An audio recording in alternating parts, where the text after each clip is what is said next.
everyone, and welcome to day 3 of the 2020 Walt Disney World EGF High School National Championships. And it's the playoffs for Overwatch right now. I am your caster, Rich Rat, here with Necra, my amazing co-caster, and we've got such a great semi and going to be grand finals coming at you today. Hello and welcome, everybody. Today we're bringing you the Overwatch playoffs of the National Championships, where we had a long road yesterday. Yesterday, 8 teams were split up into 2 groups who competed in a round robin format, where the top 2 teams from each of those groups moved on to the semifinals, which will be started here shortly. Absolutely. And we've seen some really great gameplay all throughout yesterday. And, with these teams fighting it off now in this playoff position, the stakes only get higher. But now, for those that are just tuning in that are also curious, we're going to talk a little bit about EGF as a whole, which is the Electronic Gaming Federation. It is an esports governing body overseeing varsity level competition at the collegiate, high school, and youth levels. And that's what we're bringing you here today, specifically in the high school realm of these nationals. And like you said, these teams we're going to go up against each other. First is going to be Richardson Nuclear Eagles against Brooklyn Tech High School. All of the schools that have qualified for the EGFH National Championships were based on their performances throughout the 2019 and 2020 school year. Each school either won their fall or spring regional championship or, based on their performance throughout the season, earned enough points during their season to play and qualify for a slot. So it's not just going to be Richardson Nuclear Eagles and Brooklyn Tech High School that have made it through to the semifinals. We also have 2 other schools that are going to be joining them, the Ludlow Falcons and Matsu Central School Ravens, which will be our second semifinal match of the day. Indeed. And I mean, let's be honest. We can talk a little bit about both of these teams that are starting off today. We've got Brooklyn, who had a very dominant fashion yesterday with their play, significant usage of a Bastion. And then also when it came to Richardson, just really rotating in one of their now leading players that they're going to bring out, Venom, who was on this Ashe and this DPS role that was very critical to help Richardson dominate and push into these semifinals. I would like to see whether or not Richardson High School decides to bring in Dackwall, who was the Mhm. original roster member for Richardson High School. Just because Dackwall played a really great Hanzo, and when you take a look at Hanzo as a hero in this meta, it's really great for shield break. But when we take a look at how Brooklyn Tech High School was playing in their composition, they weren't really running double shield. They were mostly running the dive composition. So the Mhm. shields just weren't there. So there's not really as much of a need for shield break when Ashe is just able to pump out damage with those venom shots. Absolutely. And as we do go on to this first map, which is going to be Busan, there is so much variety that can come through on this. And I'm really interested to see the usage of that potential Ashe play from Venom on this first map, which is going to be Sanctuary, that large drum in the center that's going to have a lot of block for vision, where the Mhm. positioning is to try and compete with these two teams. And with the lineup that we've seen before, I would be interested to see what Skip specifically is going to be choosing coming out from Brooklyn Tech. Yeah, I would really like to I would really like to know what Skip's going to bring out too, just because Skip, the last time we got a chance to see them, Mhm. really was working along, I believe, as one of the tank players for the team and was playing with Scrub You. Um, Ready for if I'm battle. not mistaken, I could be totally incorrect about that. I'm just trying to remember from yesterday. But I think that. I mean, you could consider a tank configuration and tank form for the DPS line of Oh, tank right, every now for and the again. So, Bastion, right? Yeah, yeah, right. But I don't know if Bastion's really gonna be the play here, Mhm. especially when you're taking a look at how Richardson Nuclear Eagles performed yesterday. I don't think we can really expect 5, that 4, Skip can actually 3, play the 2, same kind of 1. role. And actually, I was Round right. 1. They are playing Yeah, Capture there is going to Reinhardt. be a objective. rotation. They're going to change it up. Okay, okay, that'll be interesting. Orion Zare coming out, but we're going to see a Doomfist here from Brooklyn. Yeah, Smasterly playing the Doomfist, and Scrubyu actually was the tank player yesterday that's going to be switching roles with Skip and will be playing the Tracer as a part of this very interesting brush composition. And now with the with the Hog and the Orisa coming out, Peppy gonna attempt this, which we saw a more dominant play on the Diva, but with this composition, it's going to still work together. But you got an early tank down onto Spooky, that Mercy, and now the second support, and this is Brooklyn already leading in to their opponent and just forcing all members back. all members back. There are some really good rollouts coming in from Smasherly, especially if you want to focus on that Doomfist. Doomfist is one of those, I am going to say, one punch heroes, one hit knockout heroes, whatever you want to call them. Basically, they have a lot of firepower, and the way that you really want to use this hero is use their mobility to kind of smash opponents into a wall because you end up doing so much more damage with that slam. And speaking of smashing, there is a something with the internet being smashing at this present moment for a pause, I believe, to come through between these two teams. And I mean, this is something that we saw very confidently from Brooklyn yesterday. On Busan, they played the same type of forward position. The only thing that was a little bit different is they had more of that wrecking ball composition, which was really nice, especially when you're playing this forward area where the spawn is there's that environmental side position that actually got a couple of really good knockoffs to draw out these fights that were not favored for the defensive position. Yeah, and when you take a look at the fact though, that was kind of when Scrub was playing the wrecking ball. But because Hmm. Scrub and Skip are role reversed today, Hmm. where Skip is going to be playing the main tank and Scrub is taking over that DPS role, Scrub is actually still playing a very similar style of play Hmm. where with the Tracer can go into the backline and get that backline harass, like you saw on that early pick onto Spooky Cypher on the Mirth. Absolutely. And, it looks like it is going to be a disconnect at the moment. It seems that they're attempting to reconnect right now. But with how well already, like you said, that one punch, that or however we want to describe it, that one hit elimination, the Doomfist hasn't really shown itself too much, but when played with very well-rounded groups and just members assisting and giving that space, and especially when it comes to supports, not only by Winters, along with Hello, who is just assisting that frontline engagement and survivability, in addition to already the armor built by that aggression from Doomfist, it can just cause a really, really big domino effect. And you saw it early on this initial fight right out the gate. Yeah, I mean, one of the reasons why Doomfist players are really good or one of the ways that they end up being really good is when they are pocketed and protected by the rest of the Mhm. team. So that means resource investment into that Doomfist and potentially even into the Tracer in order to allow those DPS to pop off. So that means Grebka utilizing the Zarya bubbles can use them as Masterly goes into the fray, gets charged, and then follows up the damage that we see Smasterly do on the Doomfist with the Zarya charge coming through from the bubbles. And now, as we resume, the connection has been regained from Spooky Cypher. We'll select that hero in just a moment as reconnection continues. And it's going to buy a little bit of time here for Brooklyn on this hold as the Mercy still is going to get picked up. And now it's just a regroup. But there's already an early pick. Dr. Drago plays a little bit forward here, even to that doorway. I mean, it's really hard because the way that the respawns work is there's this small little space that is between the where your hero comes out and when you actually leave the spawn doors that you're still vulnerable to attack. Hmm. So even though you can't enter, you're still able to do damage. So Winter is able to get this back positioning here, waiting to use this nano boost can help continue to fortify these spawn doors for Brooklyn Tech High School. And with it already being 60%, there has to be some movement. At this point, it's really just Richardson poking out some damage. Does get one, and now the second. This was the moment that Richardson was waiting for. But a nano to meteor strike after comes out big time with another pause, and it looks like there is going to be another disconnection. This is so unfortunate for Spooky Cypher having that connection problem. Looks like it could be something that's a little bit more extensive than just that reconnect.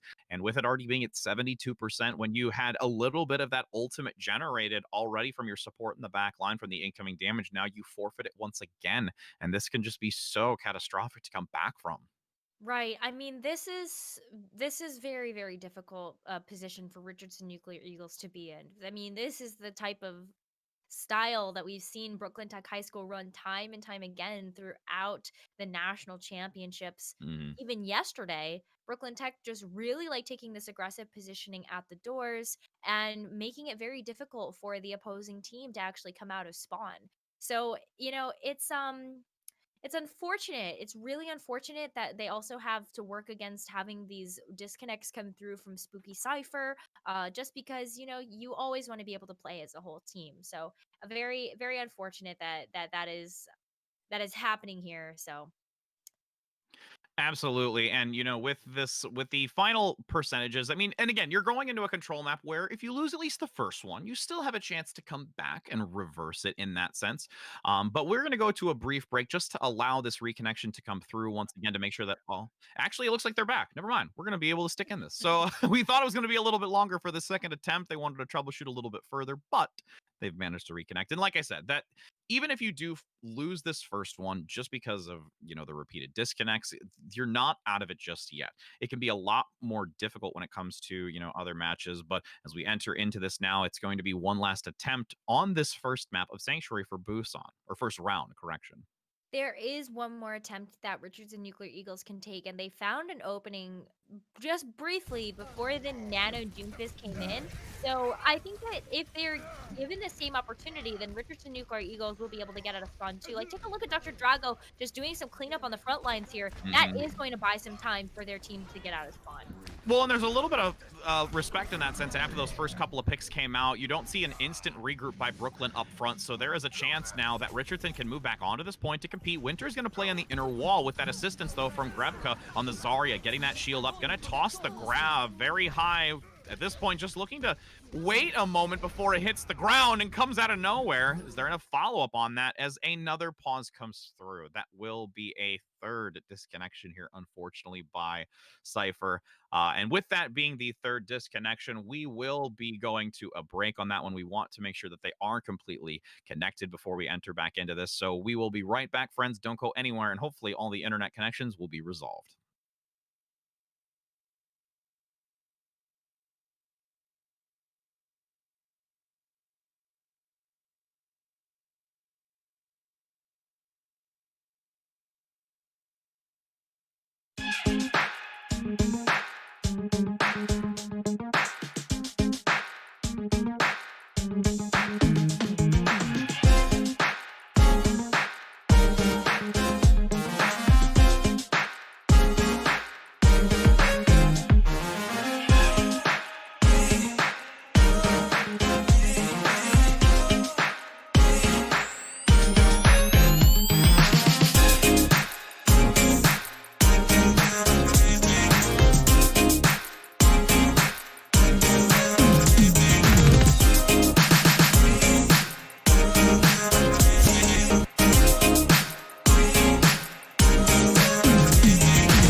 Hello and welcome back, friends, as we're going to see that pause dissipate here as we attempt now. It's going to be a reconnection. It is a substitution that will come in for the disconnection. And now at least Richardson's got this point for a little bit here, Necro, while the fight just looks to trickle away.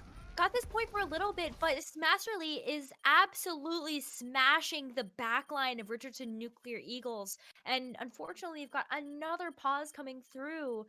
Oh no, it just feels like Richardson Nuclear Eagles have been working against the timer and working against Hmm. so many different things right now.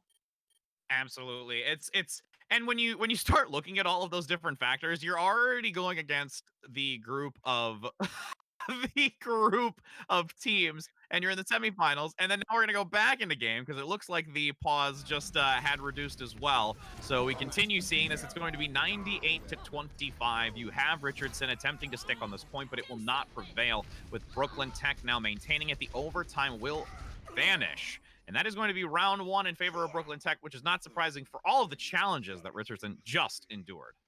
Yeah, there have been a lot of different challenges for Richardson Nuclear Eagles, and it has a lot to do with the disconnects that came through for their side of the field. But luckily for them, they do have a pretty healthy roster when it comes to making sure that they get some substitutions. So we will see Blackwell, the Hustle player from yesterday, taking over the substitution role for this next round.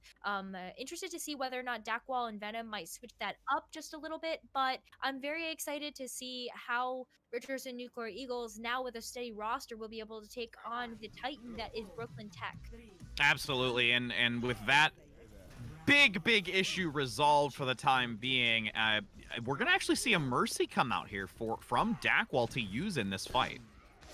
Ooh. There's already an early pick as well from Brooklyn on that high ground. The Widowmaker is going to be a very big issue, getting the triple now, and a synergy between both a backline sniper and the front end fist. It will be a very well-rounded fight here for Brooklyn, just utilizing those DPS just to pick off multiple members of Richardson, and this will be Brooklyn able to take this first initial point.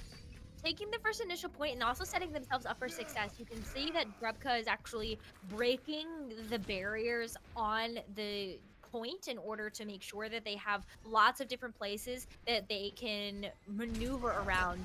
And you can also see them take the super aggressive positioning again, where we still have Winters getting full sightlines on the team. Yes, indeed. There is some punishment, though, on to skip that front line. The shield has been depleted quite quickly, but a nice pin comes through in the backside with a meteor strike leading into this, going for the supports, but already taken down from the long-range snipe in the back by the Widowmaker play. And even though there's been some reconnection to the disconnect, there is still a lot of forward movement from Brooklyn on this game. Oh, you can see how Metro Drago is just trying their best to deal with the defense of Brooklyn Tech High School and will be able to get a trade in, but not before their own elimination comes through. And now the Nano as well onto the Lucio. Gonna look for some serious big damage boosts as you've got the sound barrier to reinforce at the doorway, minefield as well, blocking anyone that comes through. And again, this is one of those interesting positions where you find that gap, like you said, where there is still damage to be done between the hero change and moving outside of the doorway. Well, I really like the way that Peppy has been placing the shields, though, in order to buy some time for Texas Nuclear Eagles to come out. But I think there needs to be a more coordinated approach between all 6 members where you use the shields and you use your tanks for cover. Absolutely, and there's a little bit of a stray from a few members to that opposite doorway to maybe try and focus one specific area with damage to break down, especially when you've got Skip with this Reinhardt shield. Once it's depleted, it leaves a lot more vulnerability in this to pick off, and already being 90%, the last 10 seconds to go. Richardson needs to try and at least move through, but an Earth Shatter still comes through the doorway. The Death Blossom does get 2, and the triple from Dr. Drago, and the movement speed will help get to this point, but it's still going to come up shy. And that will be an absolutely mind-blowing first map here for Brooklyn. Brooklyn is so good as a team. And you remember how we mentioned how teams actually get to this point of competing in the national championships? Well, one of the ways is if they win their season. And Brooklyn Tech High School is coming off the back of a number one spot, number one championship for the spring division. So Mhm. it's kind of no surprise that they're performing the way that they are right now. And I mean, carrying this over into the next map is going to be critical. That fire, that emphasis, that rejuvenation. Now that you have a nice rest with this semifinals underway, and Richardson going into this next map, though, hopefully they'll be able to get on like a more manageable level. In fact, yes, they acknowledge that there was the technical difficulty that wrote in their alternative player. They end up now going to control to assault because of this change still is a good chance for Peterson to be able to hit the ground running here on this next one. I absolutely agree with that. Sometimes teams just need a warm up map, and what better way to warm up than go for an all out brawl and control and then work your way into the next map type? So, Mhm. the fact that we're going to have defined offensive and defensive sides for the next map, I think is going to fare itself a lot better for Richard Clear. And there's also gonna be that swap. We were talking a little bit about it where that it was Venom going to potentially rotate to the support and Dackle going to the DPS, but just because of the substitution that came in on the control map, it did not happen that way. But going into this next map, they have agreed that they will be rotating positions. So now Venom is going to be playing the support role, and Dackwall can come back out on this DPS. And I also kind of like that, knowing that Venom acknowledges that maybe I'm a little bit more confident in this support role and allowing Dackwall to still do some decent work on this DPS. I think that's a really smart choice, especially if Venom has more of a proficiency with the support role. Maybe this is Richardson Nuclear Eagles going for something like maybe an Ana or a Hmm. Zenyatta for Venom's role, or, just also allowing Dackwell to play what they're super comfortable with, which would be that Soldier 76 or that Hanzo that we saw in our series yesterday. Definitely Hmm. play them to high proficiency there. A Soldier in this meta is not necessarily the hero that's going to get the most done, but with the consistency that it allows for the team in terms of damage output and also healing, if you're going to continue to go with Hmm. something like a bastion composition, then that's something that you definitely want to consider. Definitely, and utilizing that utility and sustainability coming out from a DPS role can be very critical in the types of compositions that you look to pick up. But I would agree with you. I think that the 76 is not as up to par in the best option for a lot of DPS, and I would like to see a little bit more of a personally. I think the Hanzo, unless again the composition says otherwise, to really work with that 76. And at this point, it does look like we are going to be going onto Volskaya Industries as our next map for Assault. And this one, we have seen both very heavy hitting teams and then very long, drawn out fights. And for how well Brooklyn has played, I would be not surprised to see them lead with just as much aggression, especially when it comes to trying to find those flanks if you do have another attempt on this Doomfist. If we're going to see the Doomfist again, then there needs to be even more resource investment into the Doomfist, because there were Hmm. times where Richardson Nuclear Eagles were able to take advantage of there not being enough resources on that hero. Yes. So I would actually suggest that if they want to run the Doomfist, maybe even to pocket it more, to have a Brigida in order to, uh, you know, just refresh armor and provide those armor packs just as an extra sustain to that hero to go on those flanks. And Brigida does such a great job of it. You talked a little bit as well, not only for sustainability, but with the Zarya as well. You know, the bubble is so critical when you give it to that Doomfist just to allow even more accessibility to follow through and be able to get those picks. That sustain can be so critical. And as we take a look now entering into this map, it's going to be Brooklyn Tech High School on the defensive side first, and Richardson will be on the attack. And as we take a look at what the combination is for composition, we had a little subtle hover over from Scrub You and Smasserly with the Widow and the Doomfist. And this type of map, with how well that you saw them work together on Busan, this back position for the Widow and the frontline Doomfist play could still work here. It really could. So, especially if you have Widowmaker set up on the high ground behind point, then it's really difficult for Richardson Nuclear Eagles to work around the sight lines and mitigate those sight lines coming out from that Widow. especially because of how much damage we really saw come out from Widowmaker. Like, you're getting value if you are playing that hero. So I don't see a reason for Brooklyn Tech High School to actually switch off of it. Mhm. Definitely on point A, I would say Widowmaker, good choice. Point B, you might have to think about it just a little bit more. But given the performance that we've seen so far from Brooklyn Tech, I don't know if we're really going to. It depends. It depends on how Richardson actually responds to this, whether or not we see point B. Absolutely, and it's gonna actually be a change up. So it'll be the Doomfist and the Sombra, and there's that Brigitte you were talking about with that Mhm. sustain with the armor packs, and I really like that that selection has come out here.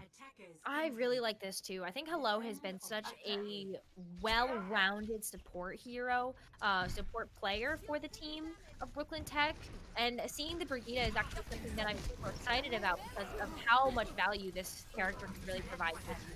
Well, and look at it right out the gate. You have the synergy with Skip with Hello on the front to take down Dr. Drago early, and now the collapse comes in once again. This absolutely just dominant forward position. And that's really what I think also the Brigitte is going to bring is just this brawliness to continue holding back Richardson. Gotta be careful though, because Masterly is going to be going in for those punch shots, and that's something that the Brigida could definitely disrupt with whip shot. So you need to make sure that you're still communicating as a team. Otherwise, that Doomfist is going to have those targets knocked out of its sightlines. And the Wrecking Ball still kind of holds that high ground, looking for a pile drive to come through. But you have a little bit of opening. You've got Dr. Drago with a pick, but an EMP shuts down a few that do push out through the doorway. And that was just a really unfortunate timing here for Richardson, how well and quick that EMP came out. That EMP came out so fast. Scrubview is farming that ultimate very, very quickly, and that's something that you should really look out for if you're Richardson Nuclear Eagles, is just how quickly Scrubview is getting that ultimate charged and ready to go. Another thing that's ready is going to be this Primal Rage, so Skip will have a lot of value coming into this next fight too, just depending on where they decide to jump.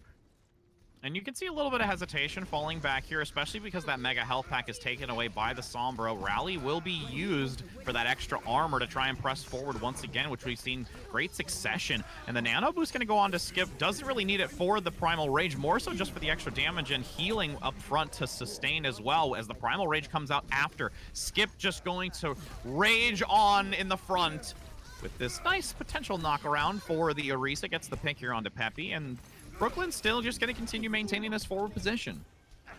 There were some really nice things that happened there for Richardson Nuclear Eagles, though. They have built up to ultimates, and when we've seen Richardson Nuclear get a chance to use those ults, they've been a very powerful team. So the fact that they're sitting on a slate of 6 is really, really important for this next fight. We'll need to cycle through those effectively, but you do have the supercharger and this amplification matrix to increase that damage. And the fact that that pick comes through, utilizing that amplification matrix is an opportunity to lead into this point. But with the EMP countering onto 3, it does force back a regroup. You do have Scrubview with that Mega Health Pack attempting to regroup with the rest of the team, minute and 15 seconds. And this is a chance now for Richardson to actually take this point, and Brooklyn is going to look for a regroup to try and completely shut this down. Yeah, but they don't have any ultimates. Brooklyn Tech is coming in with nothing. Yes, and the sound barrier going to be committed by Skyper is critical to keep this side of Richardson alive on the point. The Immortality Field going to be committed as well. Unfortunately, a miss of the hook onto the Doomfist, who is the prime target entering into this fight, in addition with Skip dropping down. That Tesla Cannon damage being so lucrative on the front side with the follow-through from Doomfist after the Meteor Strike lands, knocking away all members of Richardson. No point being obtained, but it was very close. Very close and still not over yet. Richardson Nuclear Eagles still have one more attempt at this point, and they still have 2 very heavy-hitting ultimates to use against the team of Brooklyn Tech High School with no defensive ults. This could be a huge death block, and we've seen Dr. Drago do it before. Oh, but you've got the Nano Boosted Tracer on the front side doing some work, and the Death Blossom does go down in the midst of it all with a rocket punch to the face, as it will be 15 seconds left. Members of Richardson at this point in desperation swap to the Wrecking Ball to go on to this point to keep it into overtime and draw attention away from the front line to contest. But with that pick coming out just a second too early, the overtime will be triggered, but there is no one home for Richardson to keep it alive. Tough stuff again for Richardson Nuclear Eagles, but I also still look at this as another warm-up map for Score them. Given that they have to zero play with to zero. people potentially in off Switching roles, like sides. Venom playing in the supportive role, Mhm. you're just not warm on the same type of hero because Mhm. they do for different play styles when you're playing DPS tank or support. Absolutely, and those kinds of things can be real challenges to overcome when you're entering into, a upper level segment of this whole tournament being in the semifinals. And now that we've got the side swap, Brooklyn will be on the attack, Richardson on the defense. And with this defensive position, I would not be surprised to see the Orisa come out once again by Peppy, even though it's more dominant to see the Diva play because of how well they play it. Mhm. I think that the Orisa is still going to hold more value, and Peppy knows it. Agree with that 100%. The Risa, especially when you're taking a look at how Attackers you play on an incoming assault in map, and 30 especially on the seconds. defensive side of point A, you use the Orisa, you use a bunker style of composition in order to buy as much time as possible, just because of how strong Orisa I can't really wait to can get be started. holding down, hunkering, and bunkering on that first Barrier point. I activated. really want to see these pulls be used in conjunction Yay. with Dr. Drago's shotgun shots Five, as well as four, Dakwall on three, this two, May. Seeing the one. May come out here for the Attackers projectile incoming. DPS pick is actually very Defend interesting objective A. and could do wonders against the team of Brooklyn Tech, given that they're running high mobility heroes. It Mhm. can just freeze them in place. And with the wall trying to sever a few, it's going to be now the rotation around the outside. Wrecking Ball no longer in sight as Narcissus plays that outer position. Does get almost bashed here on the front with the shield. Nice hook to come through onto the support, but there is a great resilience with that immortality field from Venom. Richardson attempting to hold on to a very aggressive team as Brooklyn will get separated again, but this high ground from Scrub You is going to be compromised with Drag. Ogo on the high ground manages to get the pick. And this is actually still a formidable defense coming out from Richardson. Already a minute worn off the clock, and it is not as swift as I think Brooklyn would have liked to have taken this. No, fantastic defense coming out from Richardson Nuclear. But the fact that Skyper goes down here as we're working up to the Dragon Blade and Nano Boost combination from My Brooklyn Tech High ultimate School, is that could be almost ready. critical. Skyper needs to come back and build up to this sound barrier, or else there's no defensive ult against that powerful ultimate combination. Absolutely, and that powerful ultimate combination is necessary to defend against this pressure. Now with a pick on the back line, the tank goes down. The support as well from Venom with the Immortality Field, and the Dragon Blade looks to clean up underneath that smaller room. 33% is the only amount necessary for Brooklyn to claim this Volskaya Industries, and they will take it. Once again, another map score going to Brooklyn. Wow, such a good performance from both teams. And honestly, like this is where I see Nurtures Play and of Nuclear the Eagles game. kind of wake up a little bit. So Mhm. I expect that every single map that we see moving forward is still going to be close or continue to get Meteor closer and strike. closer.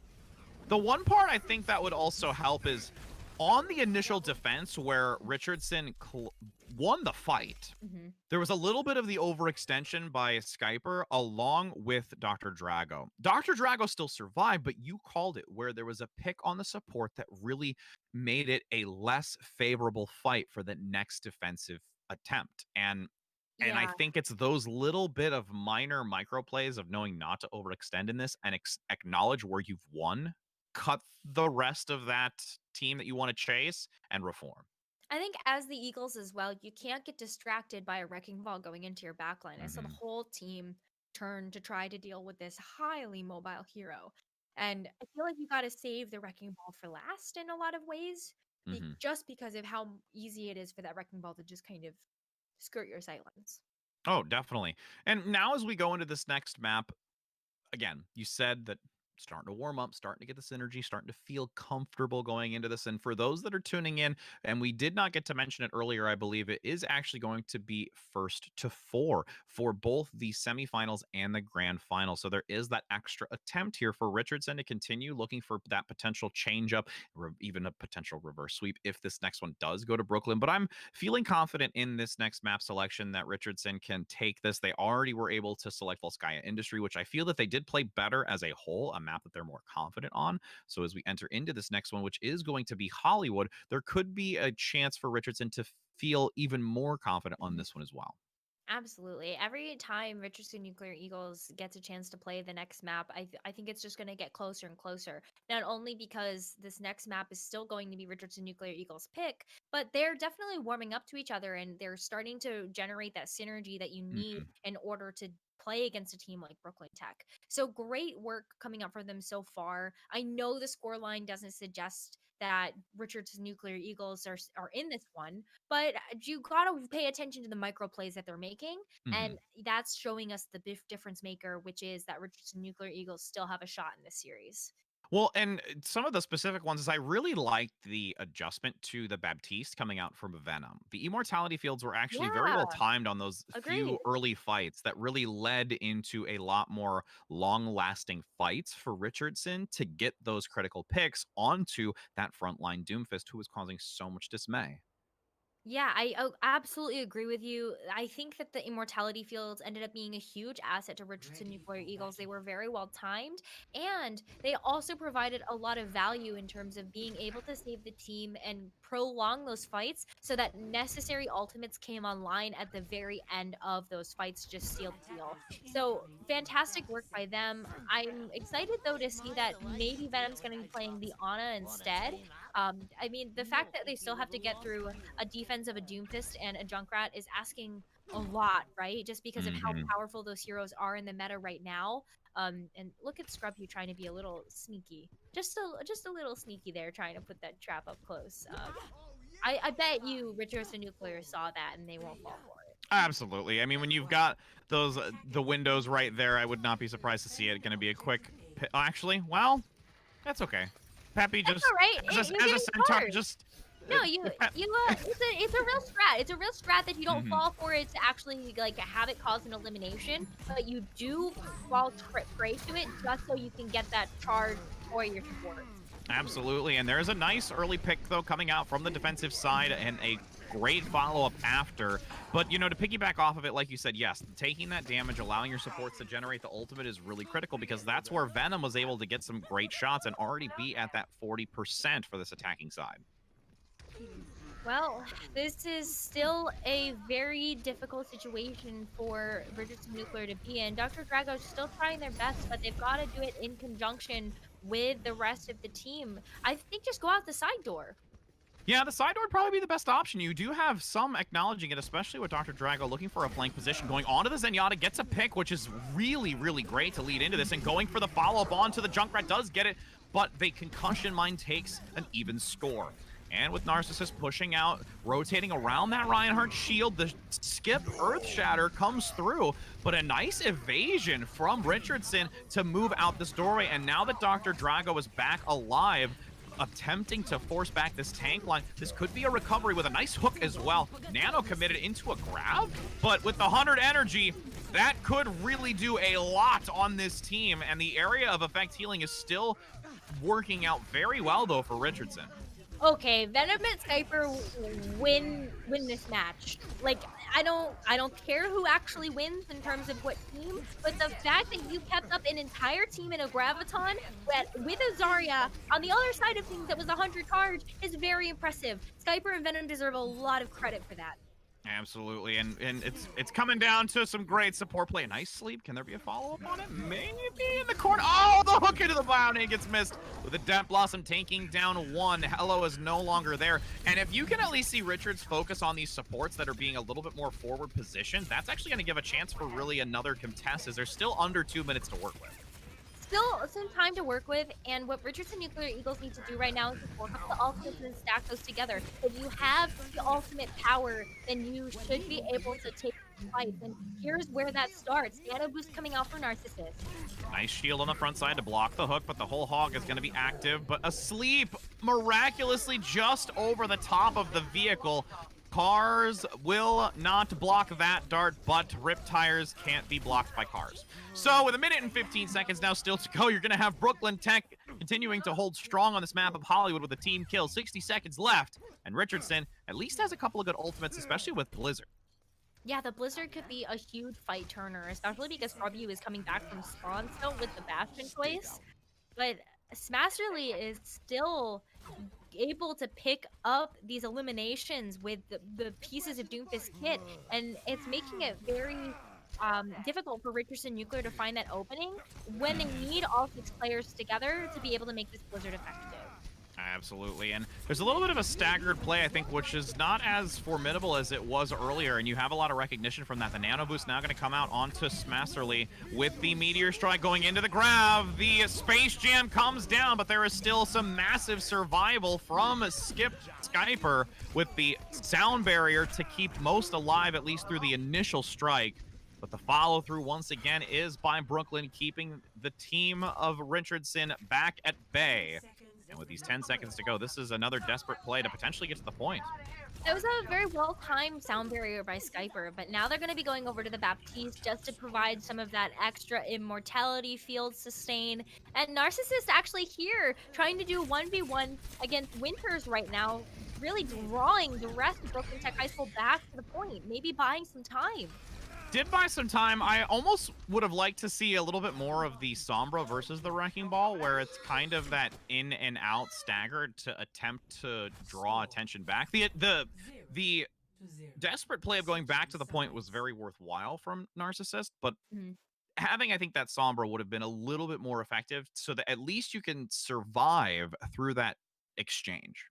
Yeah, the Sombra would have been a great choice, especially because we've seen Richardson Nuclear Eagles use it before, and especially with the mobility coming out from the Wrecking Ball, you can just completely mitigate that. And then that makes a very easy hook for Narcissus to get on the Roadhog. So, yeah, maybe the hero choices could have been a little bit more synergistic on Richardson Nuclear Eagles. But I gotta say that I do like them sticking to their guns on this one in terms of what they're gonna bring to the defense, which is going to be more of that Arisa Roadhog pulled pork combo that I like to call it.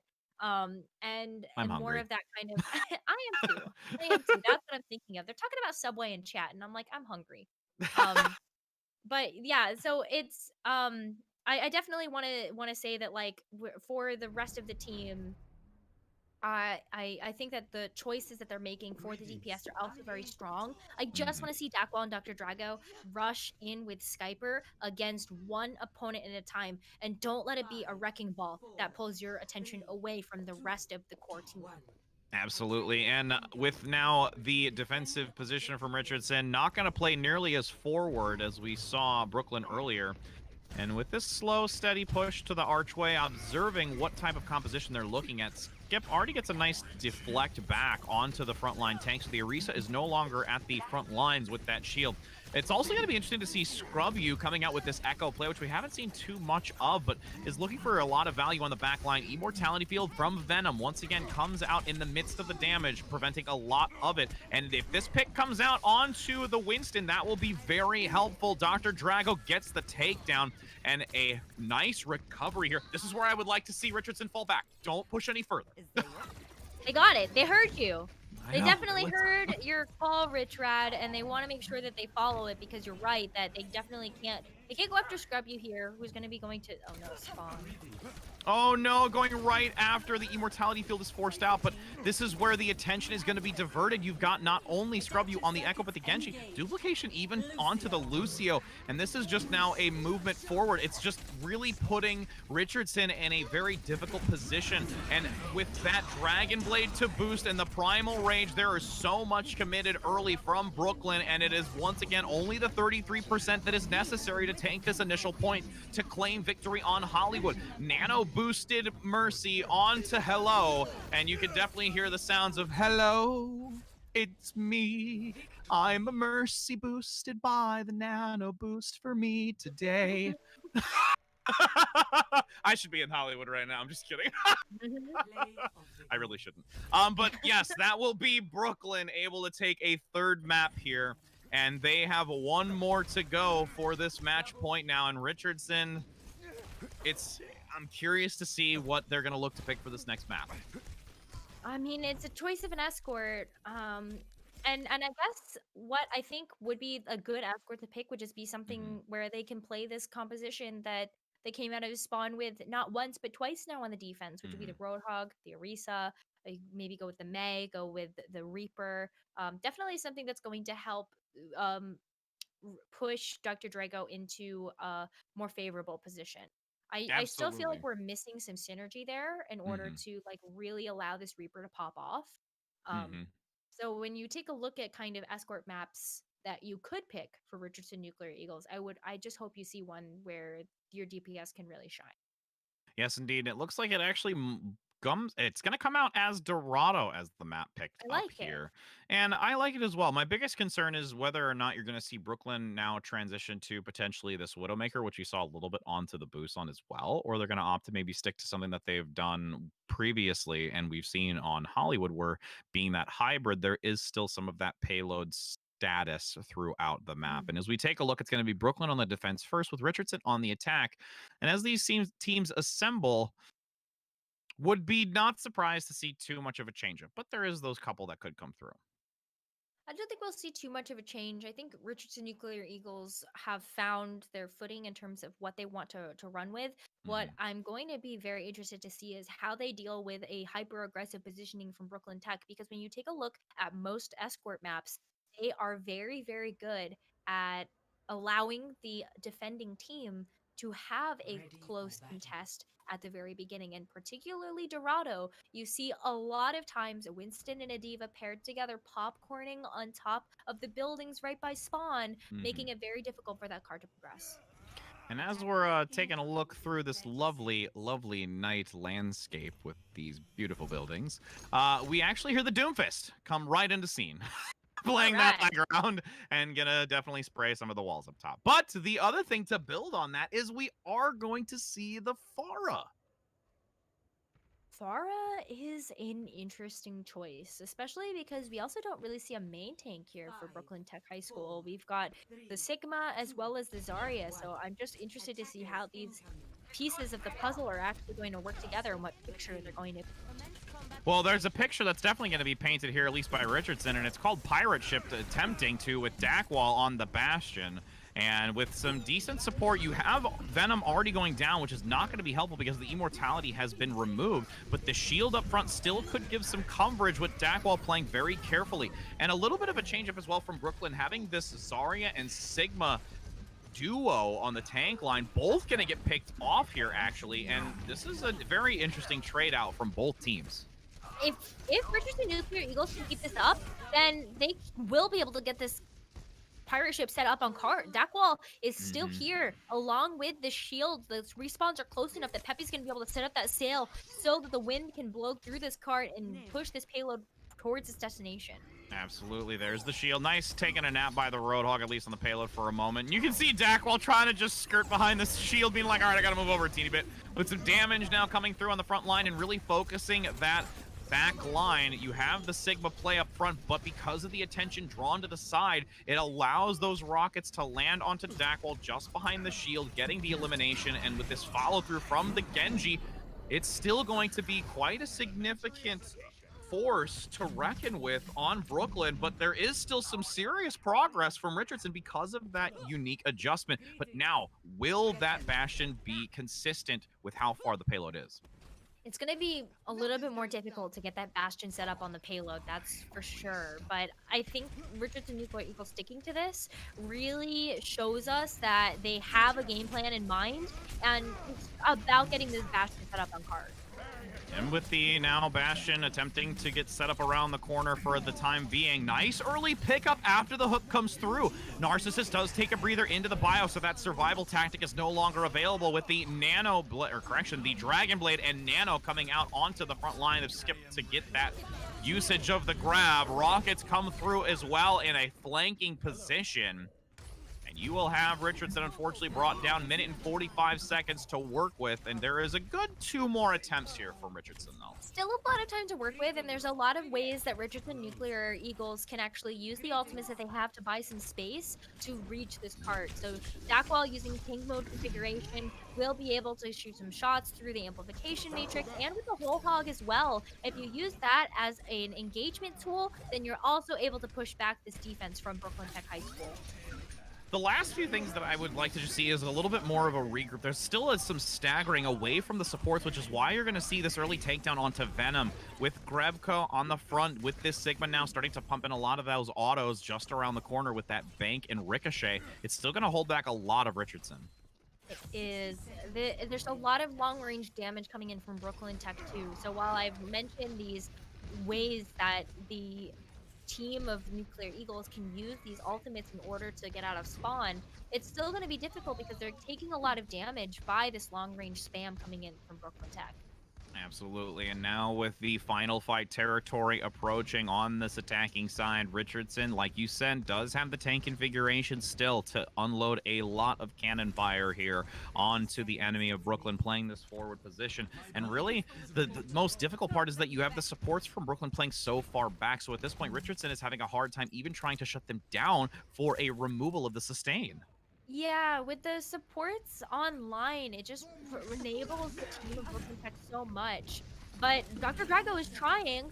Yeah, found a nice flank there, but there was some recovery with the assistance of Genji in the back, and a triple kill with the Rockets with a quad 5 stack from Scrubu, getting almost all 6.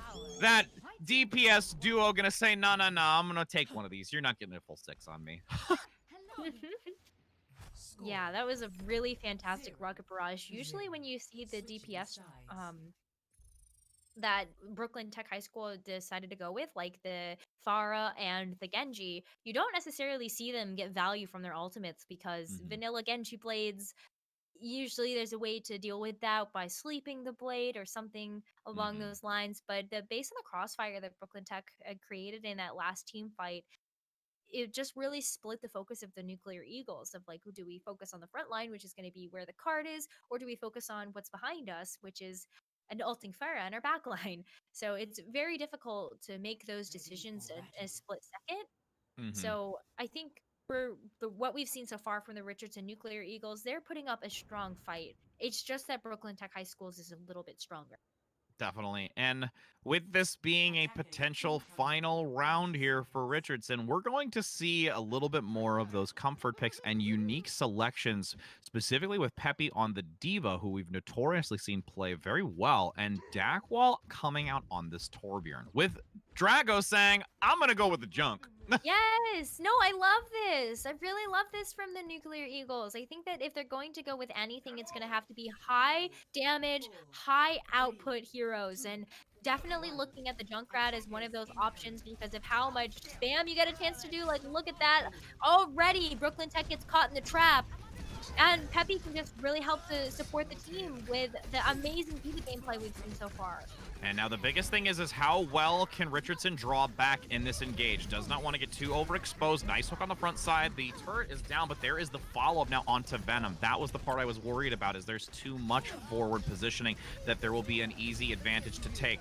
Wrecking Ball just rolling and tumbling through the back line, causing Peppy to be a little bit spaced out from the front assistance from Narcissist. And with a swiftness, Brooklyn will come through into this marketplace and looks at that golden box of victory to say, we are ready for the grand finals, but Richardson will have one last attempt. Coming back strong, but the nano coming up from Hello is going to make it very difficult to take this Wrecking Ball down. Especially with that Bionade landing on the back of Narcissist to make sure that that Take a Breather doesn't get any value. Dak being picked off, the Rockets rain from above. Justice is here with a double tap onto Baby Diva. That will be 4 maps in a row by Brooklyn Tech over Richardson Nuclear Eagles in the semifinals, pushing through to the grand finals. What a dominant performance from Brooklyn Tech High School, but I can't wait to see who they're going to play against. I gotta Mhm. say though, making it this far, Richardson Nuclear Eagles have a lot to be proud of for this season.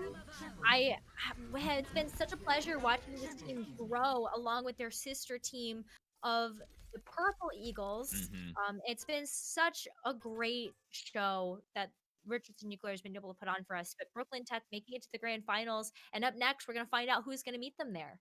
Absolutely. You've got that big upvote for Dr. Drago with the 3 gold medals, doing some work on that Reaper. Mhm. Great showing. But yes, up next, we've got Matsu Central Ravens versus Ludlow Falcons. And we've seen both of these teams already yesterday. We casted both.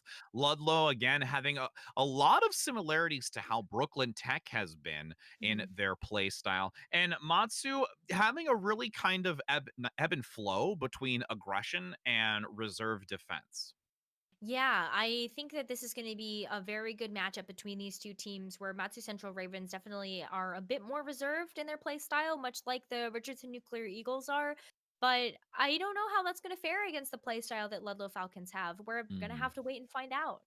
Absolutely. And before we get that next one underway, we are going to a brief break before allowing that next semifinal match to be brought to you live. But for now, like I said, between the two of them, I think that ultimately, like you said, Richardson did a stellar job. Still being able to be the top two within their group is something to be worthwhile knowing and taking away from this to continue growing as players themselves. And Brooklyn, just Mm. very, very dominant going into grand finals. So, like I said, though, we will go to a brief break where we will bring you more action very soon, friends. So don't go anywhere.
Hello and welcome back, everyone, as we are here again, continuing this third day of the 2020 Walt Disney World EGF High School National Championship.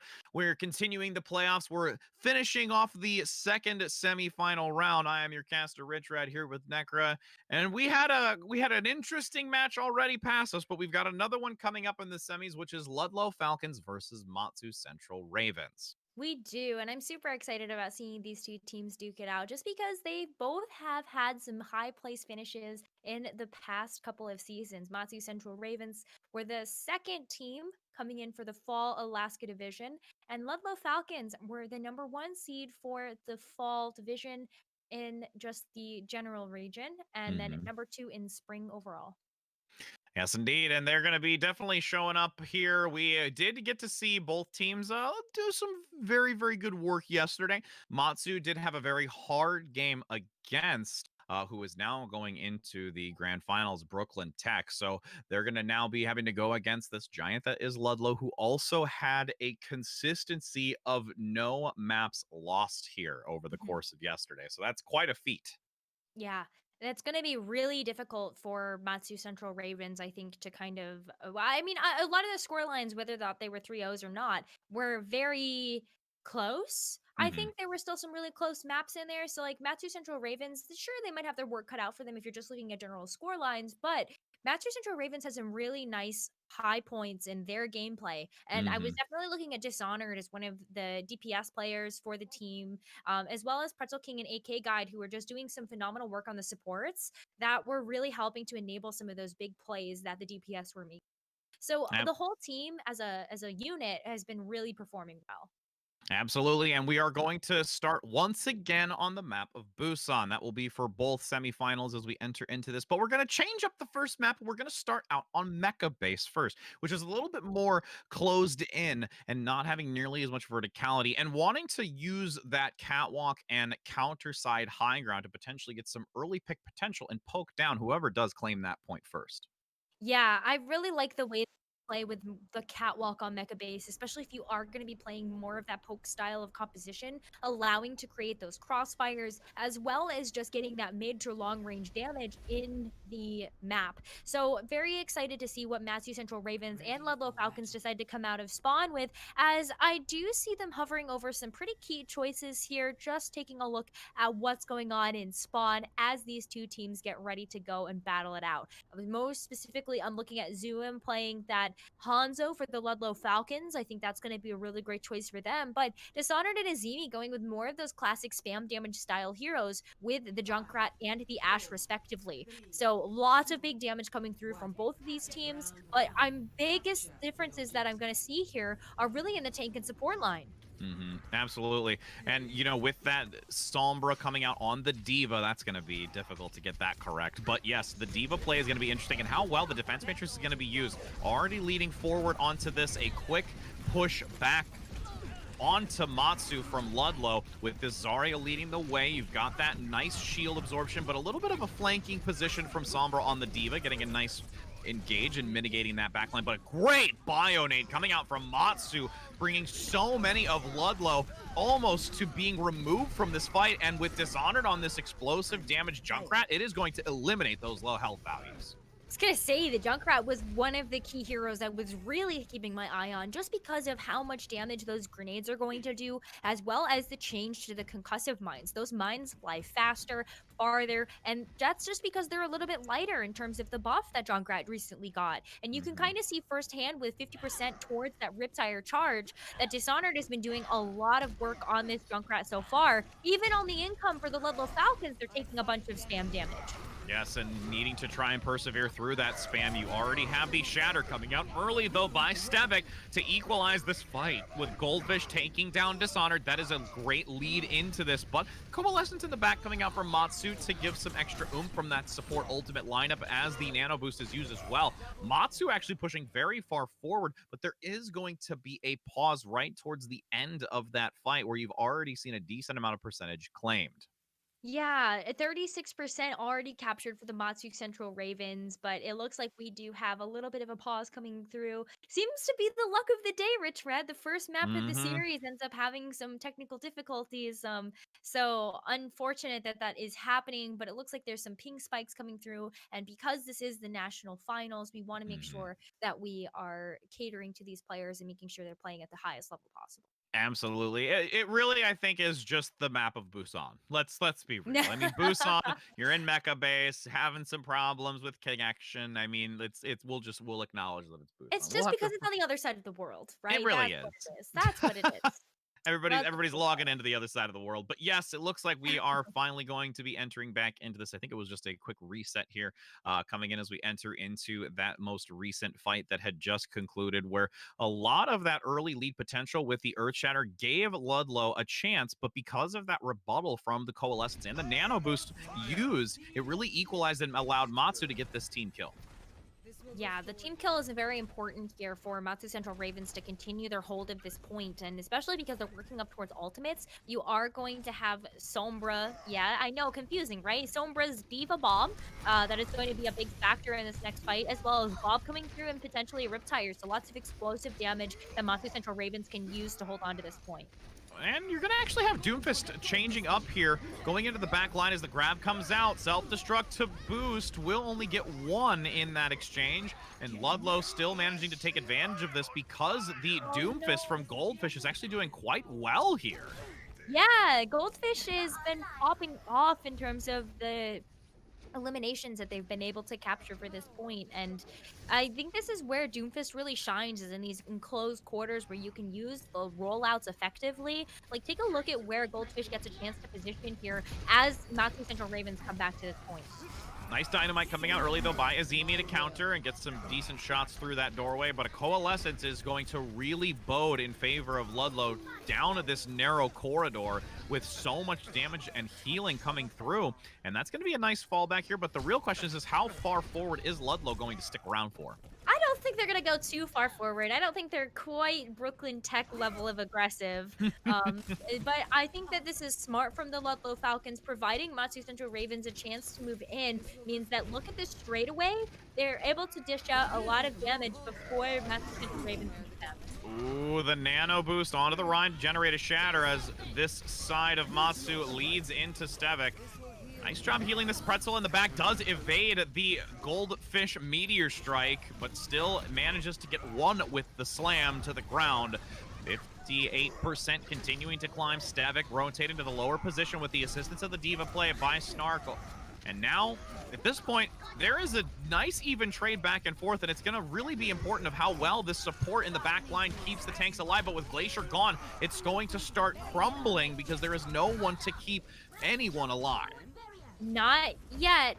Oh, Blast wow. fight territory for Ludlow, though, if they can continue their hold of this point. With the sustain that they have coming in from the sound barrier, as well as another coalescence from Okiru, this is going to be very difficult for Matthew Central Ravens to move through. This Earth Shatter from Guilty Spark needs to be big, just because Stevik does not have theirs available yet. True, and the self-destruct will be there in the back. Does get two. Both Azimi and Dishonored could not evade that explosion radius, so no one will be able to touch this from Matsu as Ludlow takes this first round. Ooh, nice work from the Ludlow Falcons. But again, like when we talk about the Matthew Central Ravens, they were able to put up a good fight too.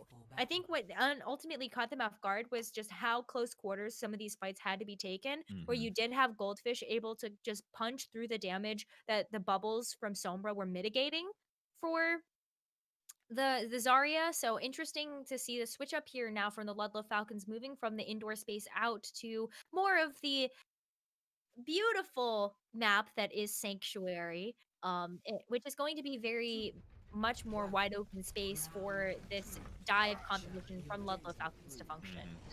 And you're going to actually see a lot more of a dive-centric choice come out here from Ludlow with this Winston and Diva, and also the Tracer. Ooh, yeah, Tracer and the Echo also. I'm looking at Goldfish right now. I'm very intrigued by that pick coming out from Goldfish. How proficient they will play is going to be really telling here after this first initial fight. Looking for a nice rotation around that dive entry from both the Diva and Winston play. Goldfish at least taking down that support in the backline. Pretzel King having a hard time sustaining through it, and those sticky bombs also really whittling the health down onto Sombra for this Diva play. But despite the, consistent recontest near this point, it's still going to be Ludlow finding more out of this engagement, and with Goldfish doing a very good job on this Echo. Really good job on the Echo, and already has the duplicate online. So that's going to be a huge asset for Ludlow Falcons hold of this point where the duplicate come through on kind of any sort of tank that's available just because of how quickly in the duplicate form you were able to build up to the ultimate charge. You can actually see Dishonored for Matsu Central Raven says, wow, Goldfish is doing pretty well on this hero. Let me see how well I can do for my team on the Echo. And I'm really excited to see these Echo 1v1s. Ooh, but some decent shots come through in the back by Zoom. Gets the tank down onto Dishonored, which is not favorable. A pin almost comes through in the back with this duplication from Goldfish. Brought down before that Earthshatter is even able to be developed. But there is still a chance now to sustain through this from Ludlow, returning back to that point. Pretzel King at least takes down one, specifically onto Goldfish, who has a lot of that outburst of damage, specifically with the sticky bombs. Bevik here with that Primal Rage going to also be hesitating to use it, but finally looks for those supports in the back line and takes advantage of what is available. And that is going to be another really well-timed ultimate rotation from Ludlow to take back this fight.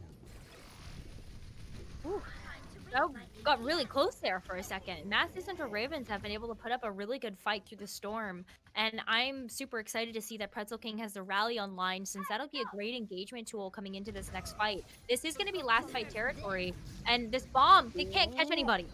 Oh, it's going to get one, though, just over the top of the shield, and that will not be very fortunate here for the team of Matsu, with a rally going to be forced out to transition down to this point. Last possible opportunity for contention before this map does go in favor of Ludlow for the first point. 90%, 10 seconds to go as the Transcendence comes out in the backline from Glacier, sustaining through all of this damage that is available. The self-destruct will not land on anyone because those pillars in the center are great for hiding behind. Over time will disappear, and that is Matsu Central unable to take this first map. Ludlow puts a point on the board. Ludlow putting a point on the board, and as this is a first to four, that's going to give them a lot of confidence moving into those next couple of maps. We have an assault type map up next, though, and this is going to be Matthew Central Ravens' choice. And as a number two school coming in from Alaska for the fall, I'm super excited to see what they're going to pick. Look at that lovely play by the Reinhardt, too, here, just deflecting a lot of that self-destruct damage by Stevik and really showing those quick heads-up play that we've seen coming through. But yes, indeed, for that next map, I'm really curious to see how Matsu is going to adapt going into this assault map selection. Again, we've already seen a good variety. We did just see Volskaya Industries earlier, and I'd be curious to see if we see either that. We've seen a lot of Volskaya Industry and Temple of Anubis, to be honest, between amongst the assault maps. So with this next one, if I remember correctly, I think it was even Temple of Anubis that Matsu had played even prior before. If I looked at the history, yes, Anubis that they actually still played very well with, and that was back when they were going against Brooklyn Tech. Yeah, I think that that might be a point that Matsu Central Ravens might want to roll it back and for this specific matchup, just because of the types of heroes that they've been playing. I think that will suit their play style really well. Especially when you take a look at how Matsu Central Ravens do with the ability to set up. Once Hmm. they had control of the point, they were able to keep it for a long while until they got surprised by the Doomfist on Mecha Base. So if Hmm. they have the ability to set up and just kind of hunker down, then I absolutely believe that Matsu Central Ravens can bring a point on. Very much. And the thing to build on too is it was also how Ludlow was able to find those critical picks on the support line in the back after Matsu had claimed the position. And just being able to, find those stragglers amongst the shield has been very beneficial to Ludlow, where they're able to get these vulnerable characters in the back line and Mhm. really changing it up. And even when it came to the other part is just those one-off picks that they're just kind of skirting by to get, like that self-destruct towards the end of that final fight, just managing to get one over the shield. Those little tiny just early advantages really Yeah. snowball for Ludlow. Yeah, well, it looks like it is going to be Volskaya Industries coming back out for the Ah. Matsu Ravens, and I'm very excited to see that since Dishonored showed us a little bit of that Junkrat on Mecha Mhm. Base. And if we get a chance to see Matsu Ravens take the defense, I'm really hoping to see that Junkrat come back out and maybe even a little bit more of the Echo. I think the Echo was really fun choice for Matsu Central Ravens to pick on downtown on excuse me Sanctuary, which is the map Mhm. that we just saw. We didn't get a chance to see downtown in that one. But yeah, I definitely think that the Junkrat, the Echo, just more spam damage, please. That's gonna help Matsu Central Ravens a lot. I'd love more spam, please. Damage that specifically. But yes, and for Ludlow coming in on this, there was a lot of really great play from the Echo. So I would not be surprised to see that carrying over into this one. Because again, over the course of today and yesterday, there hasn't been a very pressing consistent selection of the Echo. It's kind of just been sprinkled in amongst maps here and there where they think it's most advantageous to use. But with that first initial map on Busan, feel that there is a lot of confidence from Ludlow to carry that over and really just finding value in the tank selection, being able to pick up that Reinhardt in the last round, even if it didn't generate the ultimate, it's just getting that damage in the back line for that extra boost necessary to harass Matsu. Yeah, Focus Beam is super impactful when you get a chance to use it on low health targets because it ends up doing double damage. And Mhm. that means you're melting through your targets very swiftly. And that's something that I think Goldfish did a really great job of when playing the Echo for Ludlow Falcons. Interestingly enough, we're actually going to have some swap ups here for Matsu Central Ravens, where AK Guide going to be playing the tank for the team. And then we've also got some switches for Azimi going to support, I believe, and then Sombra now playing the DPS, which makes a little bit more sense. Yeah, I mean, it's right, the rotation there. And maybe that was one of the things that we noticed yesterday is there's a lot of flexibility in the roles that these Yeah. players can, adapt to, which can be both a benefit but also a curse in that respect. You have such a wide plane of different characters that you have, options to rotate to, but at the same time, you then kind of spread out your proficiencies. Like, do you feel that you're, too neutral on so many and you not have more of like a specialty in that sense? So I'm really curious how this change up in role is going to affect Matsu on this map. Well, we've seen that before, Attackers and even on incoming in collegiate 30 teams where seconds. switching up roles is actually could be really beneficial because if you know more about the roles that you're trying to synergize with, then you're actually able to do your job much more effectively. Like, let's say Mhm. you're a support player that also plays tank. You know what tank players No. love to receive, which is just pocketed healing in order to be the aggressive tank that they need to be Five, to help the team, four, right? So three, that's something two, that I feel like one. can really be Attackers a crucial incoming. point for Matsu Central Defend Ravens and objective a A. really great one as we see them come out on this attack. Sombra playing the Sombra, Dishonored on the Junkrat, and look at what the Ludlow Falcons have for them on the defense.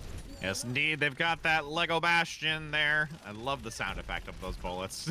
As you see a lot of damage being pumped onto that initial shield, whittling it down and transitioning between these two teleporters, going back and forth on the high ground, finding a great positional advantage over Matsu. And Matsu at this point is just seeing which position is going to be best to engage on. Nice exchange 1-for-1 on the support lines. Azimi will no longer provide the utility in movement, though, here as Matsu plays patiently for a regroup.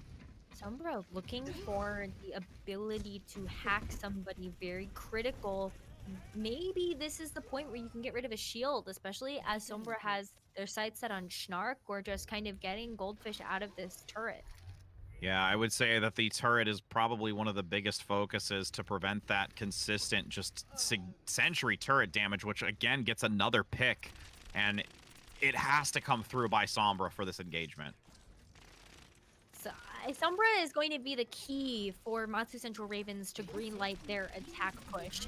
So you've got to wait for Sombra to get a hack, and then you can move in. There's the hack. And a nice translocate out to make sure that there is some movement forward, but it might have just come through a second too late. Now with so many members on the point, there is already a massive amount of health value depleted here from Guilty Spark on the front, and you've got a great follow-up onto Dishonored and Spark since the health was so low. Since the shield now on the front is gone, there is nothing preventing the damage outside of the Zarya play, who was already low itself from Matsu, and now the dive comes in from overhead, and Goldfish definitely taunting with that wee woo. Goldfish is on fire right now. That is where we're getting that sound from, and there's really no secret as to why that's happening. Look at how well they've been able to pivot through the teleporter in order to get sightlines onto the Matsu Central Ravens. There's just a lot of damage that the Central Ravens have to take. Like, Guilty Spark doesn't really have a shield by the time that they move in, and AK Guide's bubbles aren't going to be enough to save them either if they're not able to get close enough to this Bastion turret. Absolutely, and now there's a change up here on the Echo. That could provide some extra damage to help alleviate some of the tension onto those shields you were talking about from Spark and AK Guide. Now with Sombra very low and Pretzel as well, this is going to be an extremely hard-pressed defense. And with this now, Junkrat still getting some decent shots over that center box. Where the health pack is on the inner side. Can't really get too much. Nice reposition by Dishonored to look for a flanking position, but finds a lot of sentry turrets and has literally 1 HP.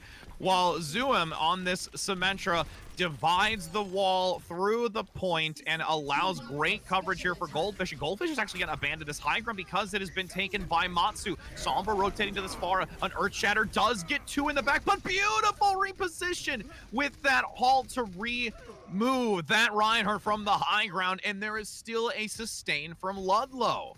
Sustain for sure. They still have 4 ultimates, 2 of which are support ultimates. The Transcendence going to be a valuable resource in this next fight. And for the Master Central Ravens, they've given up all of Pretzel King's charge.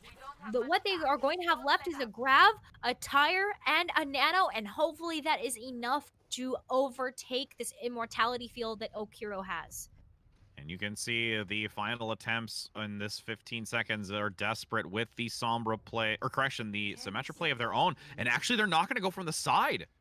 They decide to change in these last few seconds and manage to go straight to the point, but there is a double shield blocking. The Symmetra turret does go to the high ground, but Accretion comes through with the turrets, getting a double from Zuum.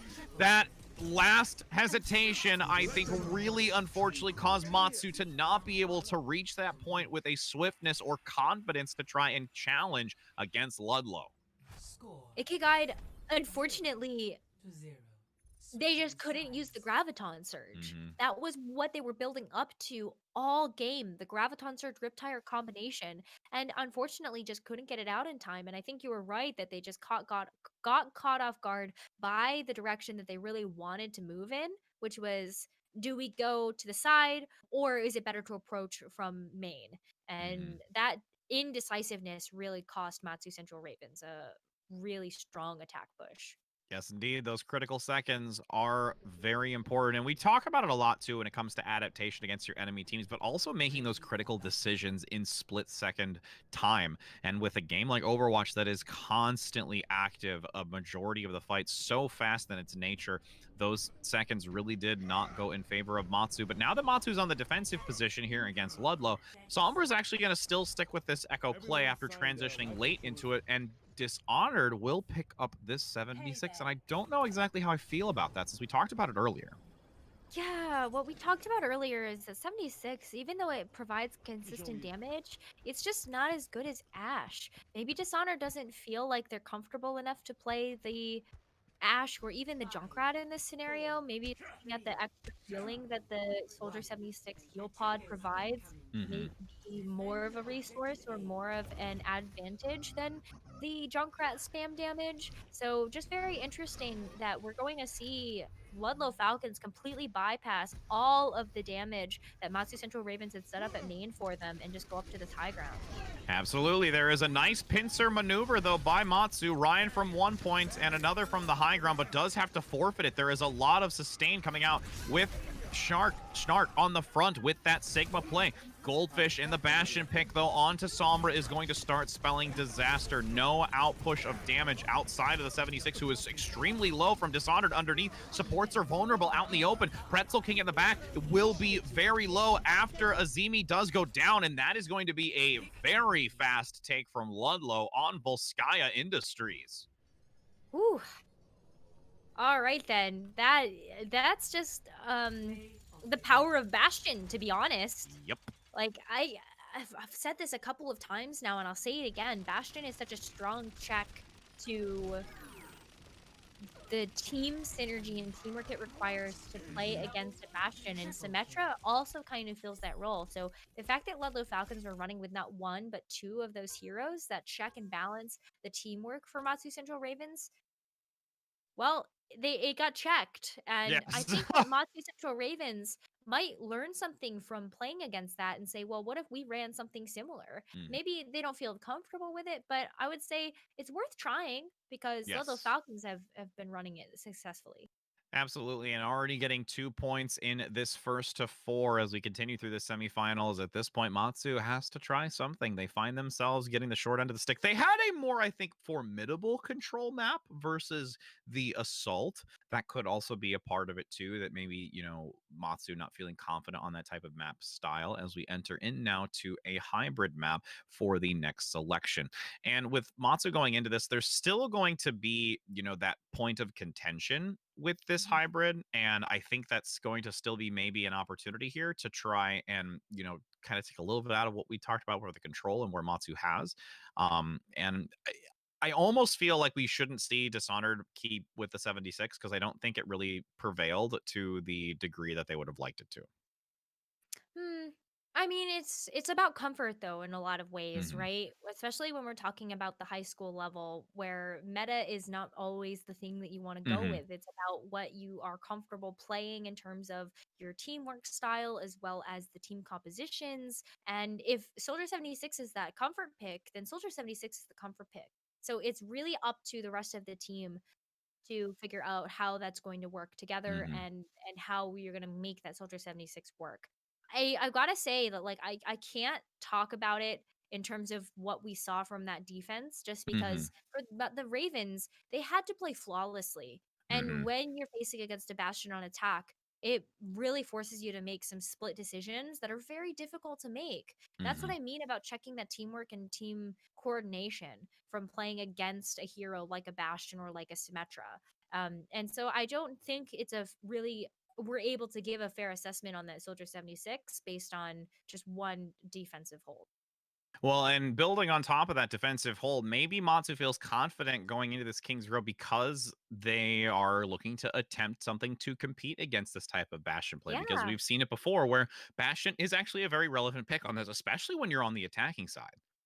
Yeah, Bastion can work in a lot of different ways, especially if you use it with the Symmetra to teleport the Bastion on top of the statue. Hmm. That's another way that you really got to be careful if you are going to be the Matsu Ravens because Ludlow Falcons might be running out of spawn with that, and you will have to play very carefully around Hotel if that is what comes out of spawn.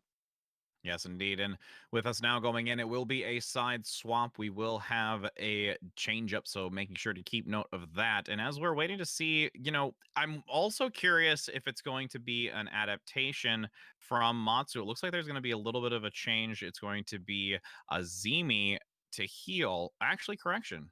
Nope. Yeah, it's Azimi going to be DPS. Azimi DPS and then Sombra coming out as tank. Okay, so they're just really trying to rotate through the wheelhouse right now to demonstrate their skills. And that's really exciting to see. Like you said, having that capability can definitely be a very large strength if used correctly to adapt to your opponent, such as Ludlow.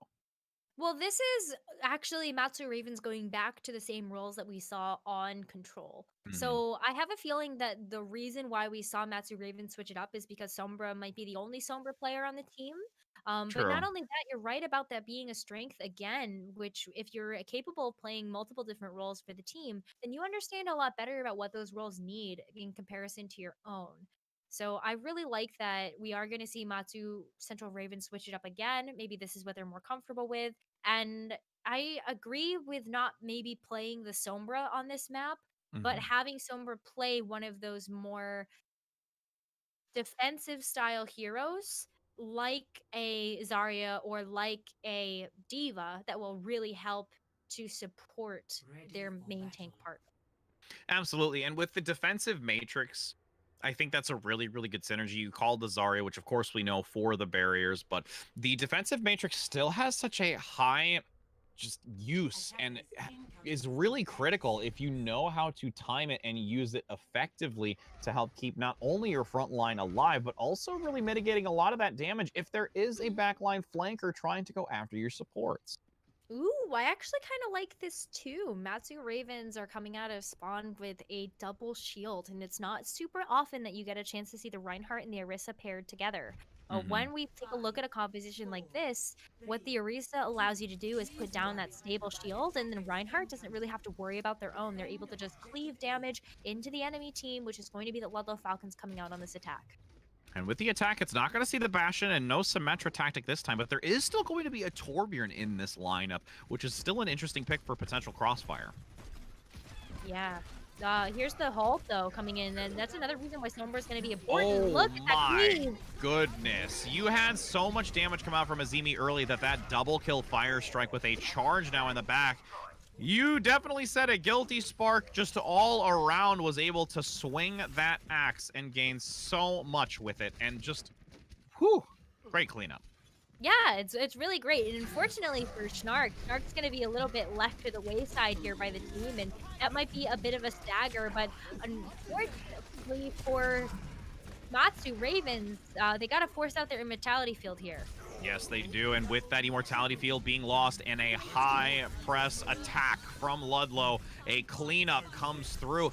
And there was so much early advantage. Azimi just now finally getting that Riptire with a little too late. You had such an early percentage gain on that first fight, but fell short to try and pick off a few of these stragglers. Yeah, but you can use it now in the streets phase. So Mhm. holding on to it is actually going to be a huge asset to the Matsu Central Ravens as they continue forward. They got real close spawns, so that should help a lot with that Riptire.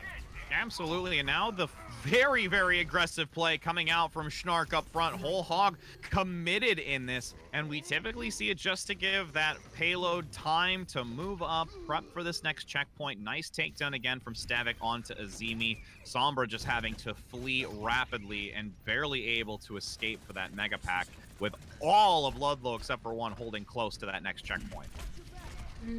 We are going to see a very interesting decision again. Dishonor going for the Soldier 76, and this time I can say that maybe this is not the place for it. We'll see how it works behind all these shields with the tactical visor. Absolutely. Going to get a nice backline position. You're pumping a ton of fire rate into Schnark on that Roadhog. But this reposition by Glacier and also Stavik getting a nice pick in the back line is going to make it really difficult for Matsu to do anything. All the while, you've got the lovely Torbjorn just turbing away on the payload. It's going to be a point capture for Ludlow Falcons as the rest of the fight happens elsewhere. A huge hook off the side by Schnark onto the wrecking ball of Sombra. And this is still a very decisive fight from the Ludlow Falcons. It really is. I mean, because you're getting the staggers, it doesn't matter that you're down one person on the payload, pushing it forward. You would think the 5v6 is going to be in favor of Matsu, but because the picks come through, staggering out the numbers, it's basically a 5 versus 5 consistently between these two teams in this last portion of Furnace. Stavik is doing such a good job on the Winston of just controlling the map and controlling the space. And it's been very difficult for Matthew Ravens to group up as a team of 6. Schnark also getting another hook environmental kill, constantly swiveling that mouse just to get them off the edge. The meter remains, and that is a massive time bank of 4 minutes and 30 seconds to work with for Ludlow against Matsu. I love seeing Winston on the attack. I really do. I think that Winston is such a formidable hero in this meta. And one of the reasons why I really appreciate the Winston specifically is because of how much space you can actually control with that hero. You have such high mobility. You have all of that cleave damage coming in from the Tesla cannons, Mhm. and it's all, especially because there's an area of effect for those Tesla cannons that can hit multiple members. You're able to build up the primal rage really quickly with that as well, which just allows you to continue to create that space for your DPS. And the one thing to build even further on the Winston is there is you can really have a high skill cap to Winston. Like you can play a Mhm. Winston mediocre and still gain value, but if you start to really utilize Winston to its full potential, it can be extremely dominant. And having the understanding with a lot of it being, when to find that high ground position and utilize your jumps, that's the biggest thing of knowing how to interweave entering and leaving a fight for sustainability, like you said, to also generate that primal rage. Agreed, but we're not gonna see Stevic on the Winston. It's gonna be the Orisa and Schnark by their side with the Sigma of choice once again that we got a chance to witness on Volskaya. And look at this positioning with the teleporter and the Bastion. Yep, we've seen this before, and it worked out very well, but there was some that accidentally fell to the low ground. Could have potentially done it, though, to try and compete with that Symmetra beam. And it is really almost like a three-prong position. You have the upper side with that Bastion, Sigma, and the Ana playing that balcony, and really just Zoom doing what they would please. Oh, Goldfish must be having so much fun. Like I look at playing Bastion as like like a fun hero sometimes, where especially if you're able to get eliminations, then it is really fun. But Sombra might make this a lot more difficult for the Ludlow Falcons. They're gonna have to figure out a way to actually make their way back to point as Sombra forces them to split their focus.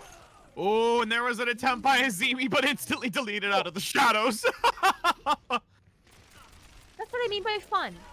That's just fun. Yes.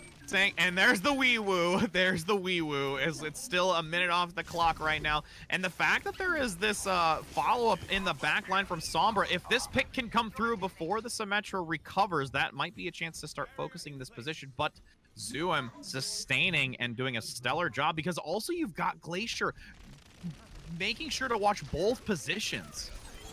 Yeah, I mean, look at this crossfire that you're creating here. It's just so successful. And Schnark actually trying to find out where Azimi is at the moment too.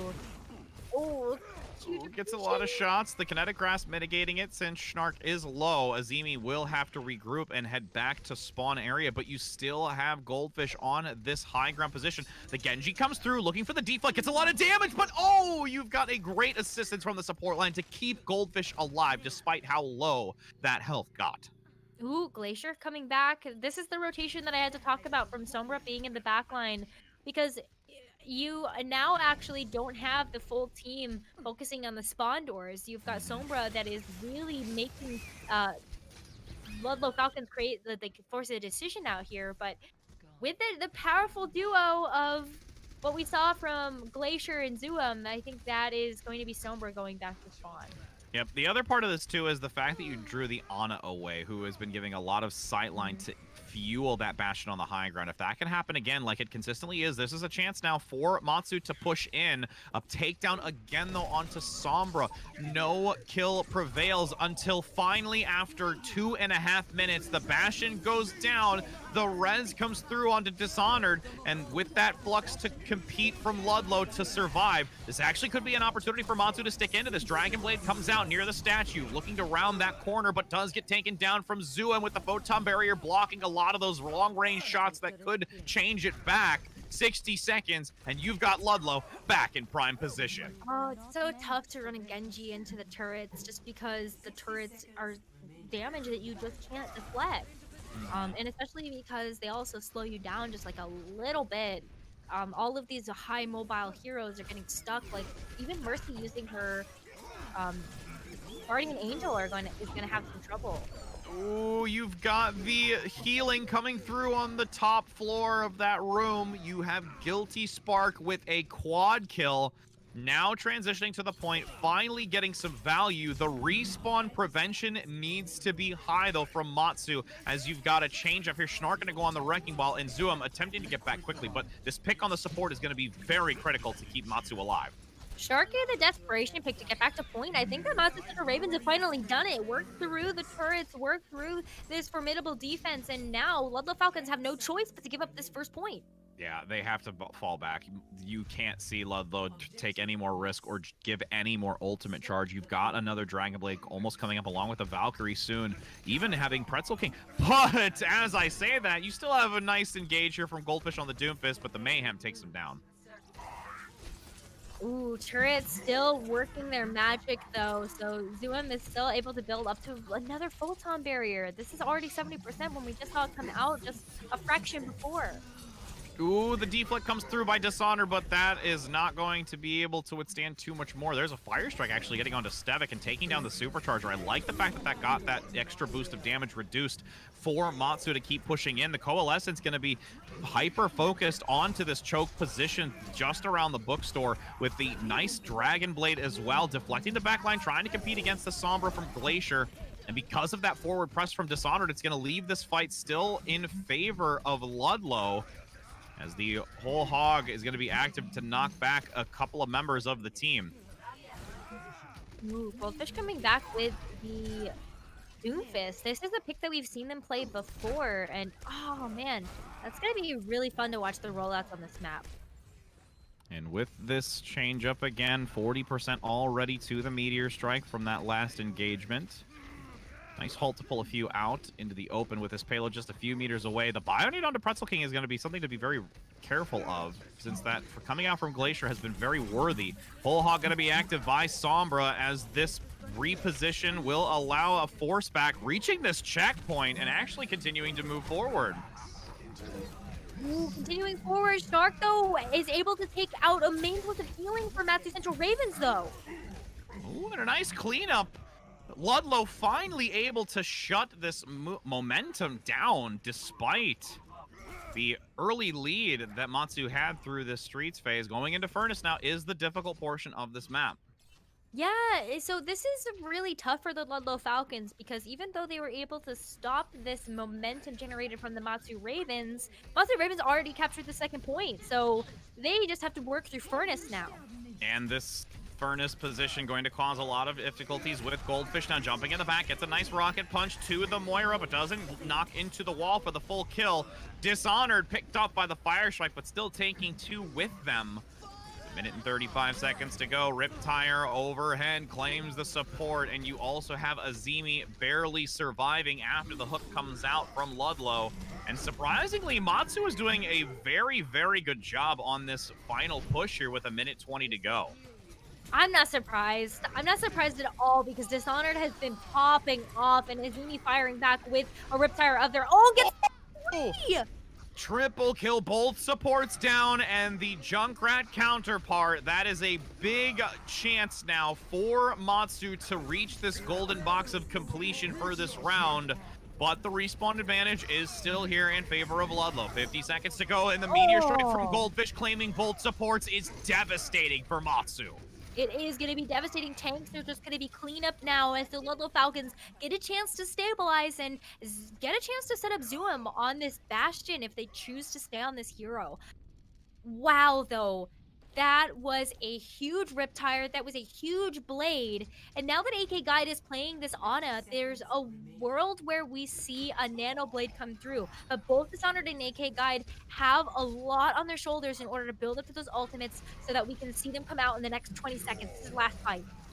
A hook from the side gets one onto Guilty Spark. That will be absolutely catastrophic for Matsu. Almost gaining another hook with this flank from the Junkrat. Azimi attempting to find a better position to collapse onto this great bio, coming out though by AK Guide to assist the team on the front, but there is just not enough to follow up after the Bionade lands. Overtime reducing the longer this goes on. Guilty Spark throwing the Earth Shatter as a saving grace, but it will not gain any grace at all, with this being another win for Ludlow, now entering into match point.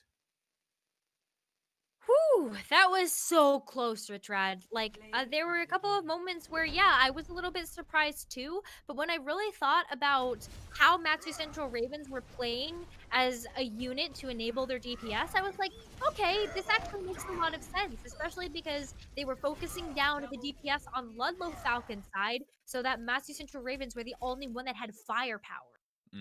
Absolutely. And with us now entering into this next one, again, Matsu at this point had a really good push. They've started to really hold their own through this escort portion of it. Now that we're going to be entering on strictly to the escort map, this could also allow them to start getting a more early lead to start pushing this payload even further. The biggest trouble was because of that Bastion on that high ground, preventing them from getting to that point to capture first a transition. And I think they just look more confident on this escort region or portion of the game type. Yeah, I think that Matsu Ravens just like they're a momentum based team. Hmm. So when you allow them to take control of the point first, get the setup, and also, really be able to kind of snowball through the streets phase, or they have ultimates to rotate through, then that's where Matsu Ravens really get a chance to shine. So Hmm. I'm really hopeful for them on this escort map that we might be going into our first five map of the day. Yes, potentially. And with this now, I would for sure say stick away from Junkertown. That's like the one that Mm. kind of that sticks out for me is to not go to at least This if we wanted to try Bastion. and yeah, the Bastion's my Bastion. pick. Absolutely. I mean, it's one of those. I mean, with any of the maps, to be fair, we can always see that pirate ship where you have the Bastion and the Orisa, and with the you know Junkrat being the most notorious, you want to eliminate that. And as we take a look, it's actually going to be Rialto is the map selection Mm. here between these two teams. And Rialto does have a very interesting build, especially when it comes to that initial point where there's a lot of environmental opportunities, but also after that initial checkpoint, that big bridgeway still has a chance for, environmental kills or management of the aerial overseeing with an Echo or even a Farah. I think Echo would be the hero of choice if we're going to see Hmm. some aerial domination come through. Just because Echo is kind of more of well, Echo is the newer hero, and Hmm. I think it's more of the fun pick where we see a lot of Fair already. Give Echo a chance to shine. Right. That's where the fun lies. Well, and because her kit, just like we've talked about, the duplicate can be so powerful, and if you're very precise with the sticky bombs, then you can land a nice cluster while still keeping in that upper position overhead, especially with some of these balconies that are here on Rialto. That can be extremely potent. Mhm. I definitely agree with like the architecture of the map really lends itself well to kind of forcing opponents into your focus beam, and then also the sticky bombs as well is just a part of Echo's kit. I really believe that if you can get them behind the shields, then they're able to do a lot of damage. So we'll have to see what happens. I think that for the most part, especially because we saw the Matsu Ravens perform so well on Kings Row with the hero selections and also roster selections that they've made, I don't think any swaps are really going to come through. I think the Matsu Ravens are really comfortable now with having Sombra play tank, Azimi play the DPS, and AK Guide on the support, which are the three that we've seen swap up previously. Absolutely. The other part of that is, we've seen a lot of the change ups between, the roles coming through, but now that they're set in stone in that sense, we I would be curious which of the options, if Ludlow does continue to use this Bastion, what of the compositions that Matsu would want to take most? There was the attempt with the Reaper to get onto Mm. the high ground, did not unfortunately prevail. Then they attempted with the Genji, which actually had a little bit more of a follow through. Bastion was almost eliminated twice, but the assistance of the support with that Baptiste immortality field really kept it all together. I'm curious if that Genji would come out again to attempt that because it was the most significant to try and compete head on. I think the Genji was a really smart choice. I wish the AK Guide had switched over to the Ana just a little bit sooner because vanilla blades from Genji don't usually find too much value because there's ways that the team can kind of play around it. Even with the Lucio on their side, you can just boop the Genji away, right? And then they have completely disrupted how they're supposed to attack with their shurikens as well as the get dash forward. So I think that if we want to see Matsu Central Ravens perform even better on this map, I would say have the Ana as a part of your kit a little bit sooner so you can get those nano blades online. Absolutely. And as we take a look at the loadout here, you do see an interesting pickup. We're going to actually have Azimi coming out on this Ash, being closely by a hit scan of 76. Well, Azimi still hasn't decided to walk out of the spawn yet, but I do kind of like the selection. Yeah, I like this selection too. I think that the Ash can play really well into shields. One of the reasons why we see Ash a lot is just because you not only have good shield break, if you're able to get the damage behind the shields, then you're also able to get some really nice headshots. But the way that I expect Ludlow Falcons to play this is try to protect the cart and go as far as they can with this Bastion and this Torbjorn. Yep. Lego Bastion again with Torbjorn for an extra inkling of turret damage. A lot going to be forced through, but a nice engagement from the back from Sombra, trying to knock a few off the point. The environmental kills does not come through off the bridgeway, and Sombra does get taken out instantly. With Goldfish continuing to maintain this position on the payload, it's becoming very difficult for anyone to dislodge it from Matsu, and now entering into this open courtyard, there are a ton of sightlines for Ludlow. Tons of sightlines. Goldfish gets a chance to fire in one direction, and then you also have Zoom just firing in another with the turret, as well as their own primary fire shots. And this is going to be a pretty swift take of this very first point, as I don't think Matthew Central Ravens can come back as a full team. They're just going to get staggered here. And the fact that you've got that Sigma play around the corner already contesting, even though the pick comes through by Azimi, it's just not going to be enough with this Bastion fortified and unable to be contested. Halt off the edge, but does manage to land on the boat. So with the Immortality Field also lobbed across the river to survive, the supports are doing everything they can from Matsu to keep this front line to dominate. Ooh. And the fact that the Bastion has been dislodged here with, mind you, the Sleep Dart and an Earth Shatter to follow, this is a chance now for Matsu to keep pressing on. And that Immortality Field preventing some of the Molten Core damage was greatly placed, but a great response from Ludlow to take it out and make sure that that volcanic lava definitely hits its mark. Okay, but you gotta give Monty Central Ravens some credit for dislodging the Bastion. That's not an easy task, especially when it's being protected by 2 shields. So gotta give a lot of credit to the Matsu Central Ravens for being able to get that done. And now it's going to be a little bit more difficult for Goldfish to actually get set back up on this card, especially when you've got Sombra switching over to the Winston. So that'll help. Yes, with this movement forward, though, on the Flux, that could give a chance for the setup to happen once again. Goldfish repositioning up front where that turret is still placed by Zoom. Immortality Field coming out again by this Baptiste play. And honestly, Ludlow has been really well timed on those Immortality Fields, despite all of the shots and damage that have been coming through onto Ludlow.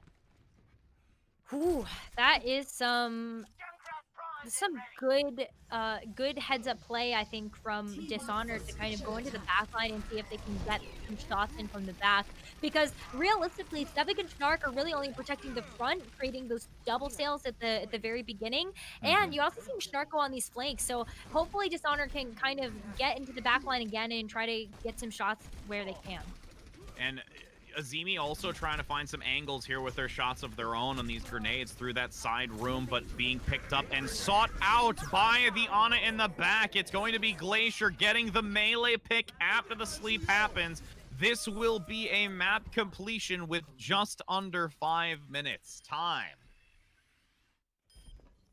That's a lot of time left in the bank for the Ludlow Falcons, but we haven't gotten a chance to see what the Matthew Central Ravens are going to do on their attack push yet. And it's not uncommon to see these escort style of maps, especially given some momentum generation off the first point, to go into extra rounds. So I don't want to count Matthew Central Ravens out of this one just yet, especially if they decide to go with more of the Genji strategy that worked so well on King's Row.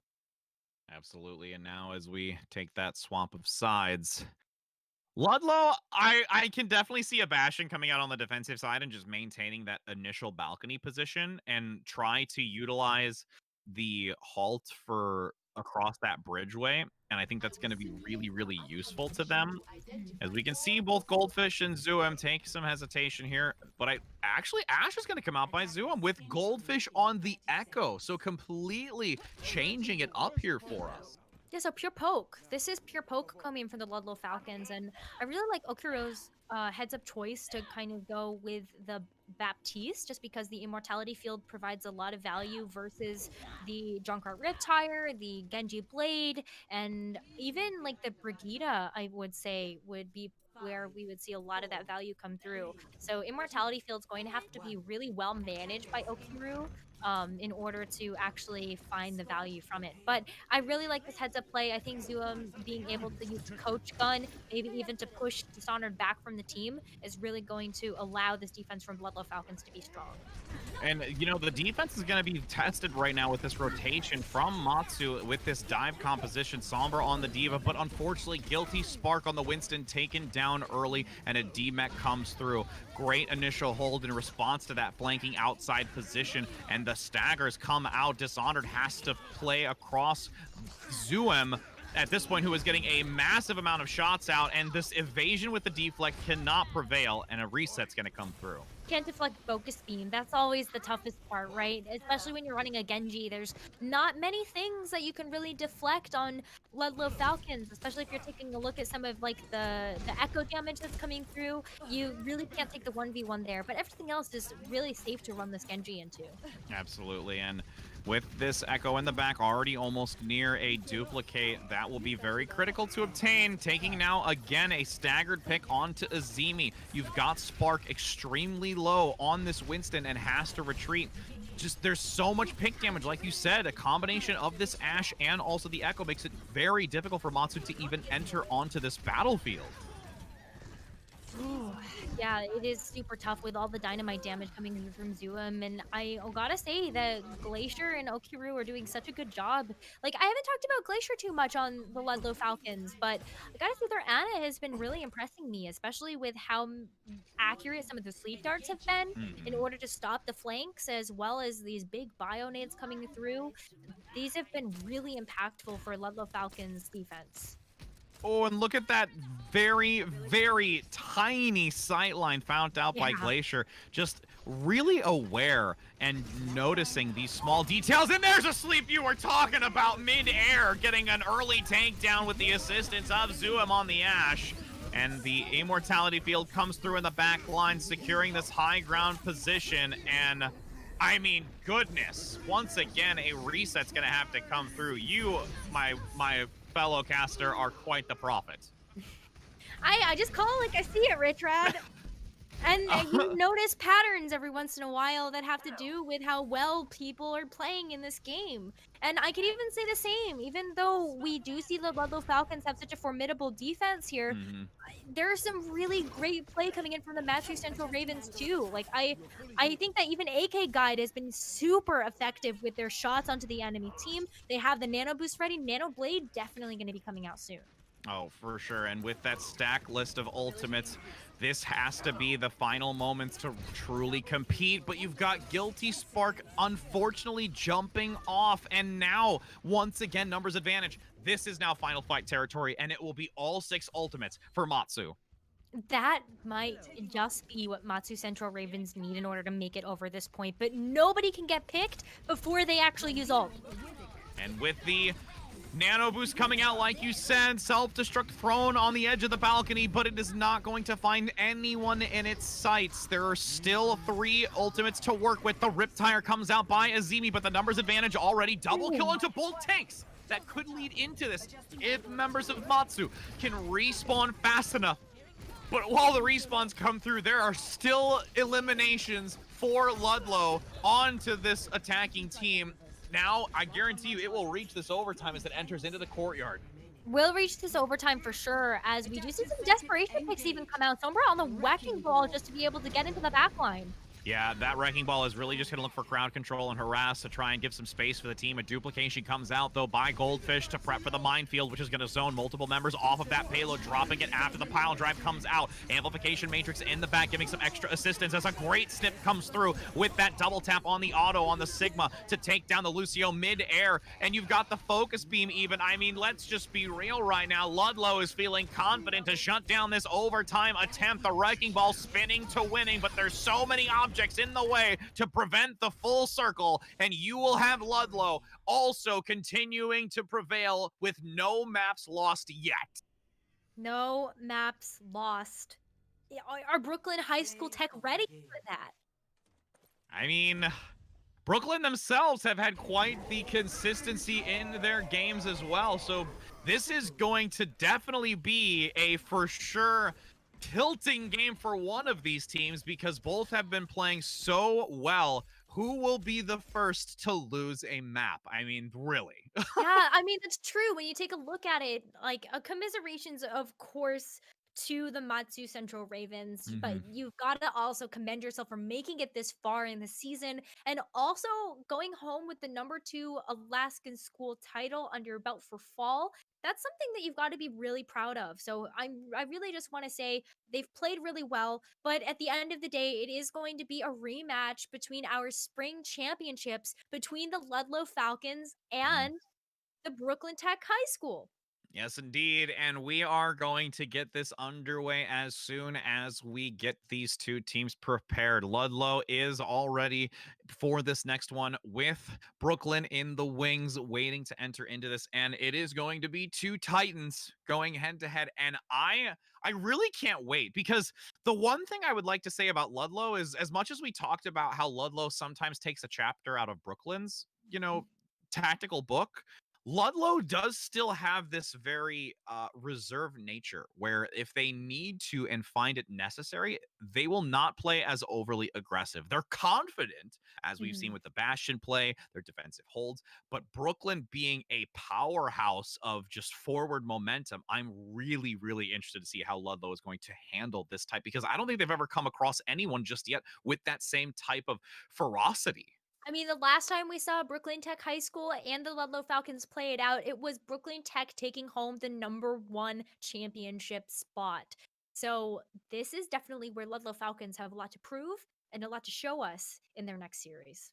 And with that next series coming up in just a moment, don't go anywhere, friends. Grab a drink and grab some snacks because we're going to see who claims this grand final number 1 spot. We will bring it to you very soon. So, like I said, don't go anywhere because you don't want to miss it.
Hello and welcome back, friends. Once again, we are here to continue the 2020 Walt Disney World EGF High School National Championships. We are here at the grand finals of Overwatch to see Brooklyn Tech High School versus Ludlow Falcons. I am your caster, Rich Red, here with Necra, and what a matchup we have finally at the end of this time for Overwatch. I'm super excited because this is a rematch of the EGFH Spring 2020 playoffs, where Brooklyn Tech unsurprisingly ended up not dropping a single map in the entire season. And that Mhm. remained the same for the Spring 2020 playoffs versus the Ludlow Falcons, where Brooklyn Tech took it in a 4-0. Yes, indeed. And for those, we keep referring back to spring, we keep referring back to the seasons and all these other different matches. And you can honestly find out more information about all of those by going to the organization EGF, the Electronic Gaming Federation organization. It's an esports governing body overseeing varsity level competition between collegiate teams, high school teams, and youth leagues as well. So that's again what we're here for, the amazing opportunity to bring you this action of these high schoolers who are really looking to advance themselves, not only just as gamers, but also maybe some of these could be the next Overwatch League players in the future. Maybe, just maybe, Necra. Absolutely. I mean, based on the way that we've seen these teams play out for just over the course of the last couple of days, I definitely believe in that. Especially with the right training and the right coaching, then they're definitely going to be able to get there. But all of these high school players have qualified for the EGFH National Championships based on their performance during the 2019 and 2020 school year. So that's what we Mhm. mean when we talk about the EGFH 2020 Spring Overwatch Championships, the Fall 2019 Overwatch Championships, and the Fall Alaska 2019 Overwatch Championships that we've been referring to over the course of the broadcast. Either each school that has participated either won their Fall or Spring Regional Championship, or they earned enough points during their season to qualify for a slot. And both Ludlow Falcons and Brooklyn Tech High School have taken home a championship. Yes, indeed. And now, as they go head to head, both have found themselves not dropping a map. And this control point, starting out on Elios, is going to be great for us, but unfortunate for one of these teams because somebody's got to lose. Someone's got to drop a map. But for the record, for both the Ludlow Falcons and Brooklyn Tech High School, throughout the group stages yesterday in the round robin format that they played out, neither of them dropped a map. So that speaks volumes to how confident these teams really are moving into the grand finals. Well, and we also talked a little bit too about the confidence level and also a little bit about the play style just before hopping into this.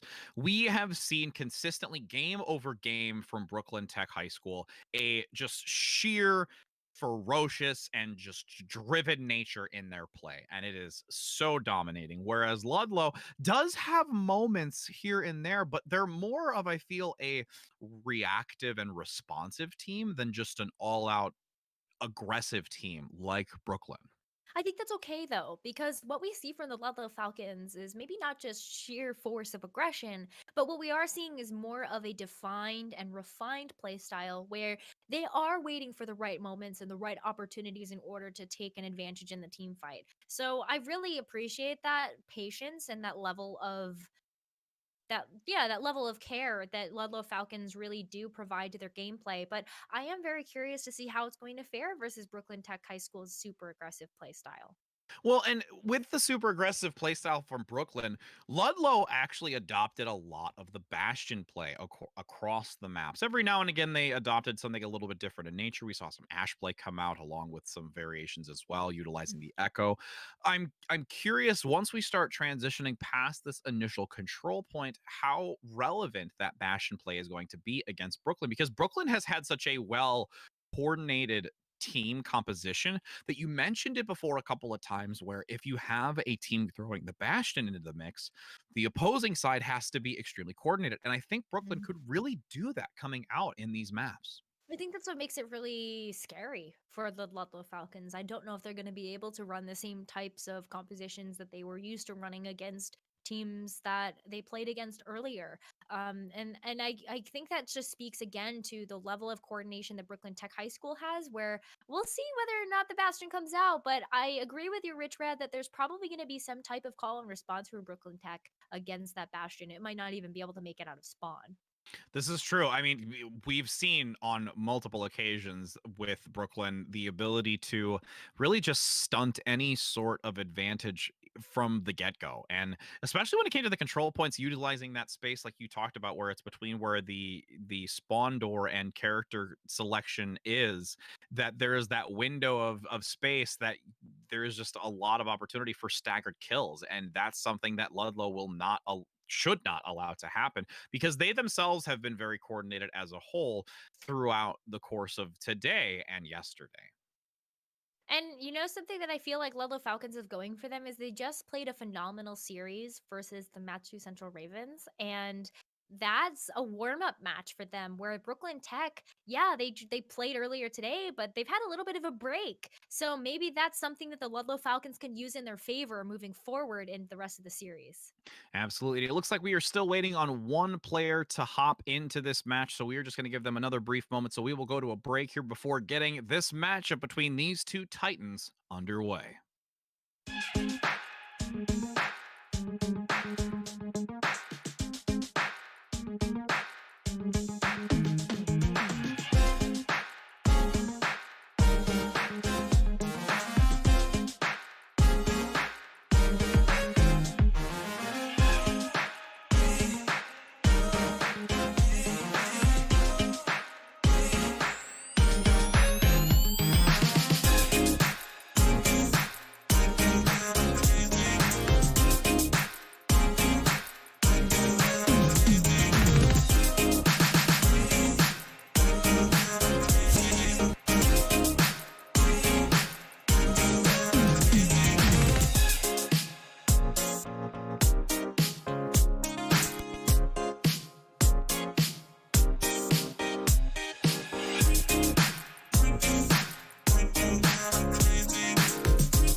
Hello and welcome back, friends, as we are now on Elios and we start out on the most beautiful map of the three, the pit in the center where Your lives favorite. should be lost. Yeah, your favorite, your absolute It favorite, really is. especially as an Orisa one trick. I know you're taking a look Yep. at that pit and saying that is the perfect place for an Orisa pole or Lucio boop or a concussive mine coming out from a Pharaoh rocket. There's so many different ways that you can actually secure these environmental eliminations. And I don't think it's any surprise to anybody that we're going to see the double shield come out from both of these teams. Well, and if we do take a look at the composition, it's really only one that changes amongst the rest, which is the hit scan pickup. It's going to potentially be an Ash versus a McCree, while all else stays the same. And I'm really interested to see because McCree kind of brings a little bit more crowd control over the Ash, but Ash has a lot more of that damage. Ash has a lot more damage. And I definitely think that McCree can do a lot of work here. I think a flashbang is really important if the Ludlow Falcons had come out with something like a wrecking ball or something with high mobility. So maybe the flashbang is going to play a role against at least the Echo for the lack of light. Highly agreed. That significant crowd control and consistency of the flashbang is going to be very pivotal for this engagement. A lot of damage coming out early by Brooklyn Tech, getting the front line low of Ludlow, but the fact is that Goldfish actually takes one early onto Brooklyn, which is something that we like to see for this team because they've struggled against Brooklyn in that prior season. Now with this consistent hold here, you've got the amplification matrix going to be unleashed from Ludlow to start getting some extra shot and Ooh. firepower needed across that pit. And this is where Ludlow will take the first percentage gain. I love seeing both of these teams come out with the meta, which is to be that double shield poke style of composition. And it really mattered that Okiro ended up building up that amplification matrix first because it allowed the Little Falcons to dish out so much extra damage where they really needed it in order to overtake the same style of composition that Brooklyn Tech High School has. Now, Ludlow Falcons set up, they have the crossfires ready to go. It's going to be very difficult for Brooklyn Tech to dislodge them, even if they have an amplification matrix of their own.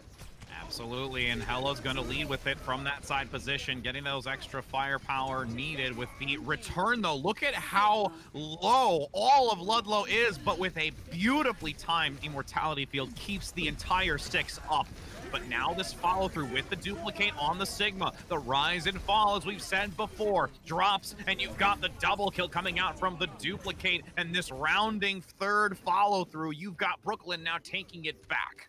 Well, I completely underestimated the duplicate coming through from Scrub You, that's for sure. And that mattered a lot in terms of having a gravitic flux to use to just secure the team fight, where we just didn't really see an ability for the Ludlow Falcons to deal with it. No Transcendence online, and even still, you might have been out of the range of that Transcendence. Glacier now gonna come back with a lot of ultimates, though, with the Transcendence of their own, and then 6 ultimates to stack on top of that. Yeah, Winters is barely going to be able to get that ultimate available for this next fight. Already Immortality Field been thrown out from Hello to withstand this engagement. Goldfish gets a decent rise and fall, but there's still some survival in the backside. Duplicate getting another Sigma ultimate. Lightning fast generation. And you've got Ludlow bringing it to Brooklyn. And I can guarantee you Brooklyn now is feeling a little uneasy about their aggression. I mean, you've got to be very careful if you're Brooklyn Tech High School because you need to wait for those shields to be down. You need to wait for those cooldowns from Ludlow Falcons to be out of their kit so that you can push in with cooldowns of your own. But Supercharger first. Leading in with the damage, but there's going to be a counter flux coming through by Skip, lifting a few with the Transcendence. Beautiful Deadeye! No amount of Transcendence healing is going to be able to survive through that. Glacier falling short here, and you will have a great take back from Brooklyn Tech pushing on to this point. Smasherly! Oh my goodness! That was the sickest Deadeye I have ever seen in conjunction with the Gravitic Flux. That Grav, just making sure that we're going to see those heads get clicked by that Deadeye was huge. So now, even though Ludlow Falcons have been able to capture 77%, Brooklyn Tech High School look really good to keep this control point theirs. They are going to have an amplification matrix. They have another duplicate. Scrub, you will be able to rotate through that to get another Gravitic Flux online for Skip. Now with the amplification matrix entering into this fight, a lot of damage into that front line, but you've got Schnark with that kinetic grasp to mitigate some, and Goldfish actually getting a focus beam onto their counterpart, the Echo being brought down, and Bob also being removed from Ludlow. 85% for Brooklyn, reaching the home stretch right now with this flank from Goldfish, attempting to take down the backline supports, but body blocked by the Orisa, preventing the pickoff on the Baptiste, with a amplification matrix being committed from Ludlow. Sticking in the back, trying to sustain through the healing. Not yet going to press out fully onto this with a duplication now from Brooklyn on this Ash to generate a Bob. Shots coming through, but a volley from the Zen removes the chance to use it. Overtime commencing, and Ludlow are still in this. Ludlow are definitely still in this. Glacier might have this Transcendence online after this Immortality Field goes down, but Smasherly again with a huge Deadeye. Big crossfire over the opposite side. Nobody from Ludlow seeing it come through, attempting to take it down after the fire comes out. 100-77. Brooklyn taking this first round, but Ludlow has definitely not given it up easily. I am so excited about this series so far. I remember this spring 2020 playoffs, and I remember Brooklyn Tech High School and Ludlow Falcons being very evenly matched, Mhm. regardless of what the scoreline suggested that Brooklyn got the 4-0. So Ludlow Falcons are very much still in this, and I can't wait to see us go over to Ruins because Smasserly, with all of that clean hits from the McCree will be able to translate that skill over to this Widowmaker. Absolutely, these long sight lines ideal on the map of ruins, and Smasserly is really going to specifically be focusing on Goldfish, but also needing to manage exactly where that Ash play comes out from Zuim from Ludlow. Oh, they get to be so aggressive for Brooklyn Tech High School too, because take a look at their tank composition. Skip on the Winston, Grebka on this Wrecking Ball. This is going to be really difficult for Ludlow Falcons to I think predict in terms of where the dive is going for and who is going to be dove upon. And the dive does come through. There is a swift takedown early, a pile drive onto the low ground to reposition to sustain as the shield dissipates. Skip gonna keep harassing forward in that small corridor, looking for a flank again with the Wrecking Ball. This is absolutely dominant dive play and well-coordinated discussion to make sure that that tank line finds value, swiftly taking it from Ludlow. While I love Glacier Zenyatta, this might be a time to consider playing the Brigida. Brigida ends up Mhm. being such a good counter to the dive because you can just use your shield bash in order to remove the mobility from Grabka and Skip's abilities. So just to think, a word of caution there, just to think about using the Brigida as a part of this composition. But I gotta say, this is still not over yet. Ludlow Falcons have a chance to move in on this one with the amplification matrix. Absolutely, and you got that quick early knockback from the Wrecking Ball. There is a Reaper play that's going to be able to get some decent value onto Skip, forcing out the Primal Rage, and the Discord are making it even harder for the survival. And now with that shutdown on the Wrecking Ball, these mines, though, still going to pick up one in addition after the fight had concluded. Skip goes in for more to make sure that this percentage continues to go in favor of Brooklyn. Ooh, Scrubby with a duplicate onto the Sigma. This might actually keep Brooklyn Tech High School in this one if they're able to make it back to the point. Well, the other part of it is, too, is with Brooklyn Tech now going to try and force... Oh, the Oh, Sigma Ultimate doesn't come through, though. The Dynamite actually going to get some value here, but instantly shut down by the sightlines in the back on the Widow from Smarsley, and that is another pick. This attempt to take it back is valid for Ludlow, but Brooklyn is very close in switching it immediately back and only giving 13%. 13% last fight territory. Ludlow Falcons still hold on to the amplification matrix, and with Glacier going over to the Lucio, this will help to bring the Ludlow Falcons into this fight just a little bit faster. Zuem also working up to the Bob. You've got Snark's Gravitic Flux and the Supercharger from Stevik, so lots of damage incoming. Oh, and the focus beam gets the follow-up, but oh, the immortality field comes out just in time, but it's only going to save the first few, and the follow-up comes out by Skip. Everyone on this front line from Brooklyn saying, you shall not pass. The overtime commences. It will not be long enough. And that will be the first map dropped so far for Ludlow, and Brooklyn putting themselves in a favorable position to lead into this first to four. Well, I thought I saw a back cap coming through there, and I got really Mhm. excited because I was like, "Wait a minute! But wait, Ludlow Falcons are still in this one." But this is arguably very, very close, just because of the mirrored composition. It mattered so much who got control of the point first, especially when you're playing with an Orisa. Orisa can do so much to control the point on well, Mhm. and even still, Ludlow Falcons found a way to bring themselves back into that fight regardless of the fact that Brooklyn Tech High School took over control of the point first. So it's really really close. I'm really excited to see where this goes for the rest of the series. Let the Falcons up to pick next. Absolutely, especially with now changing gears onto the assault map. I could feel the adjustment in Brooklyn's playstyle, that there was a little bit of a pulling back on the reins a couple of times, not Hmm. wanting to overdo it. There's still some nature in them to play aggressive. We saw it especially towards the end of that, Runes map, where Yeah. playing further forward, utilizing Skip with the Primal Rage, along with the minefield from the Wrecking Ball, which really isolated anyone from Ludlow to get to the point. But before that, it really wasn't overly oppressive against that original spawn point like we've seen from other maps prior. It wasn't oppressive because Brooklyn Tech High School has a lot of respect for the Ludlow Falcons, and Mhm. you kind of have to, given how well the Ludlow Falcons have played in their other series. It's not easy to go up against another undefeated team, but the Ludlow Falcons are going to be the first ones to drop a map in this series. But it's not over yet. Ludlow Falcons have a lot of tricks up their sleeves, and I would love to see us go into Volskaya maybe as the next map Mhm. choice for Assault, just to see how the Bastion really works against Brooklyn Tech. I was gonna say that was my thought as well, thinking about Volskaya Me Industry too. because Ludlow did play it with such precision, Yeah. swapping between the teleporter. The biggest part is if Brooklyn still continues to adopt this type of dive composition with the Wasteland and the Wrecking Ball to make sure to eliminate that teleporter outright, even if you may not get the kill onto the bash. And the fact is that you remove that ability to transition between 2 points so effectively can be really, really critical. So I think that could be something that we would definitely see Ludlow feel confident in selection, as they're still debating on what map they're going to choose. But I agree with you wholeheartedly about the Bastion being a good pickup.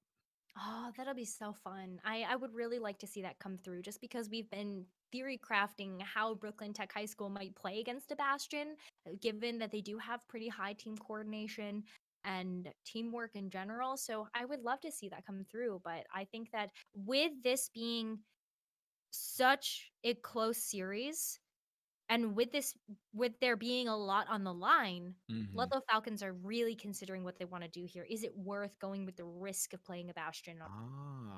And they're opting to go for Temple of Anubis. So Mm. we're gonna stray away from our hypotheses and go on to this map, which still can be very Bastion dominated. We can definitely say that, especially if there is the use of the Symmetra to go even higher than just that middle high ground, but that upper back perch, which can also be very difficult for a team to really have that flank opportunity and a dive to get far enough in onto that high ground.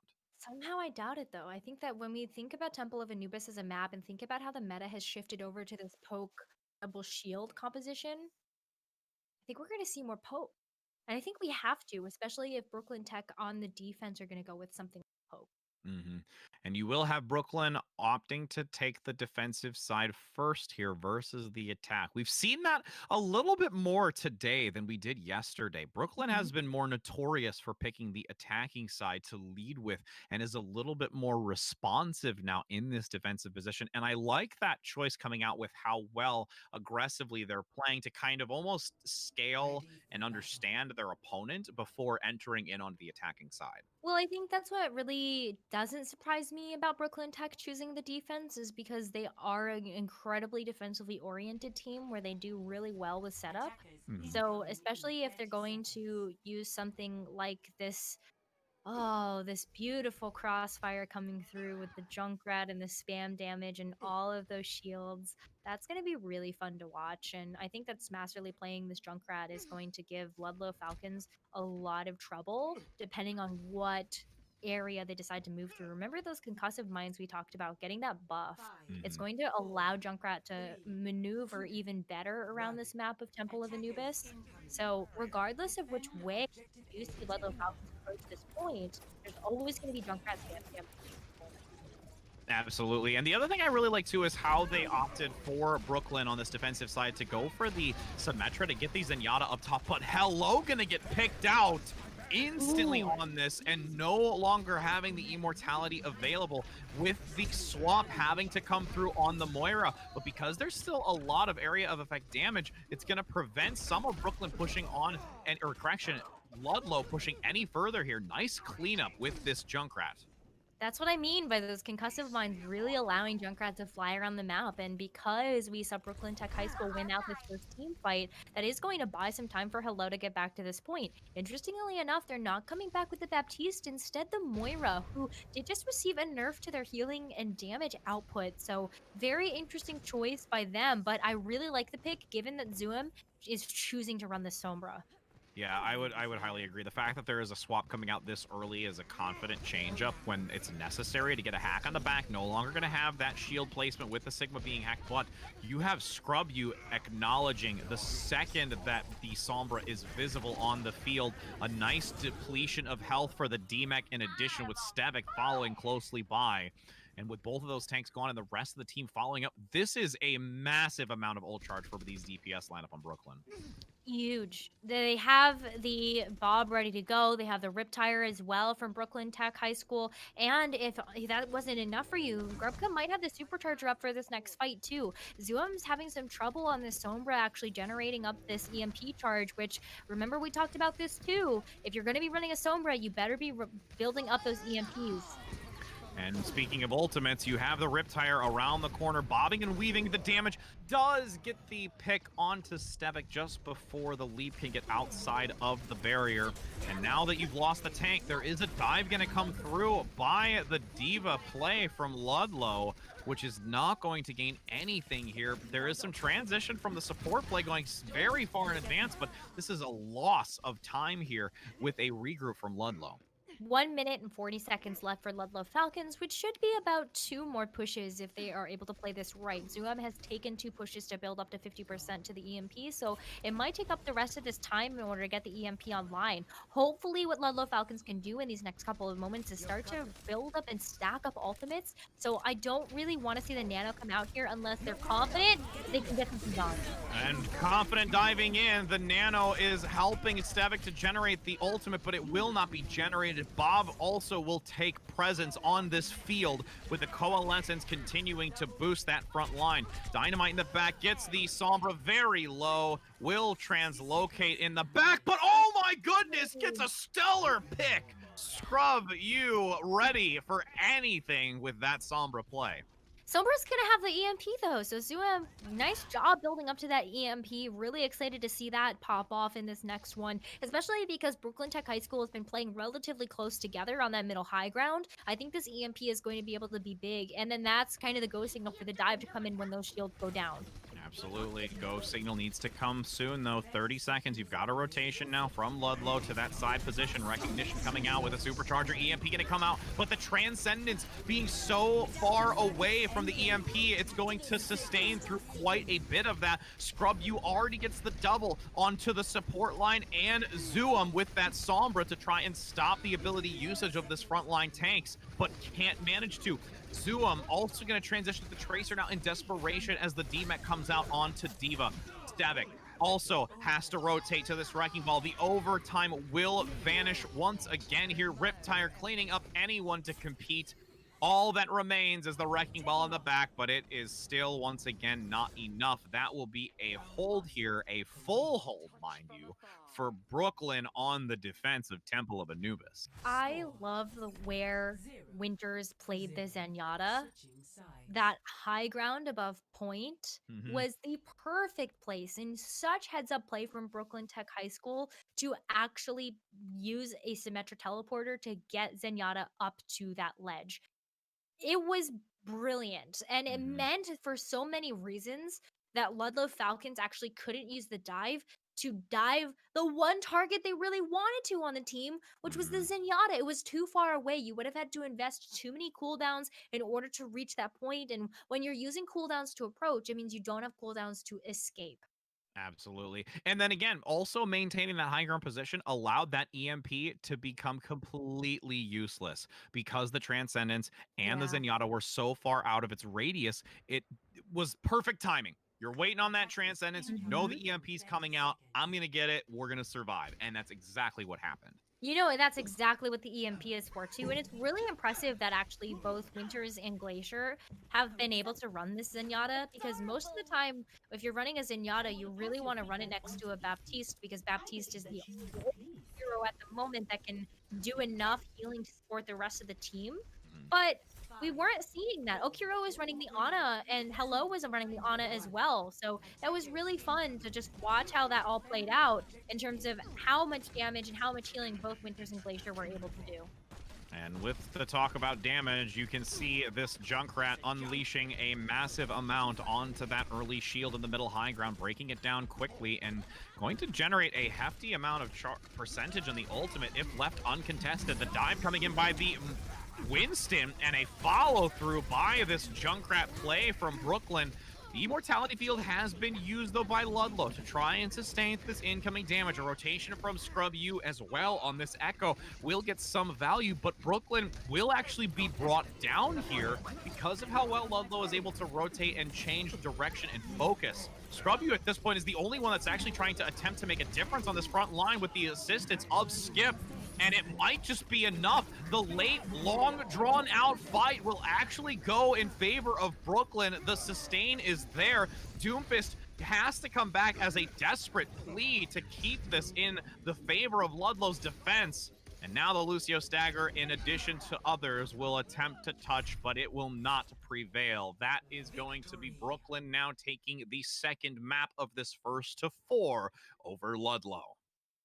Ooh, well executed by Brooklyn Tech. I think the attack was just a little bit messy there, but being able to force out the Immortality Field early for Ludlow Falcons meant that that really necessary Ooh. asset was not a part of the fight. But again, here's the Zenyatta positioning that I was talking about. Winter's completely untouchable and just picking up elimination after elimination from that high ground. Really well executed. You saw it multiple times. That was the one Yeah. they featured for the play of the game for the Echo for the Zenyatta, but there was also a couple that were earlier in the fight. One that was a pickoff onto the Bastion, or correction, Baptiste, and that literally bought some time in the early fights. There was also a follow-up later onto the second support as well that was continuing to just have when you see a Zenyatta fragging out like that and just getting great volley combinations, it's so just rattling for you to be just like, I literally just got picked up by a Zenyatta.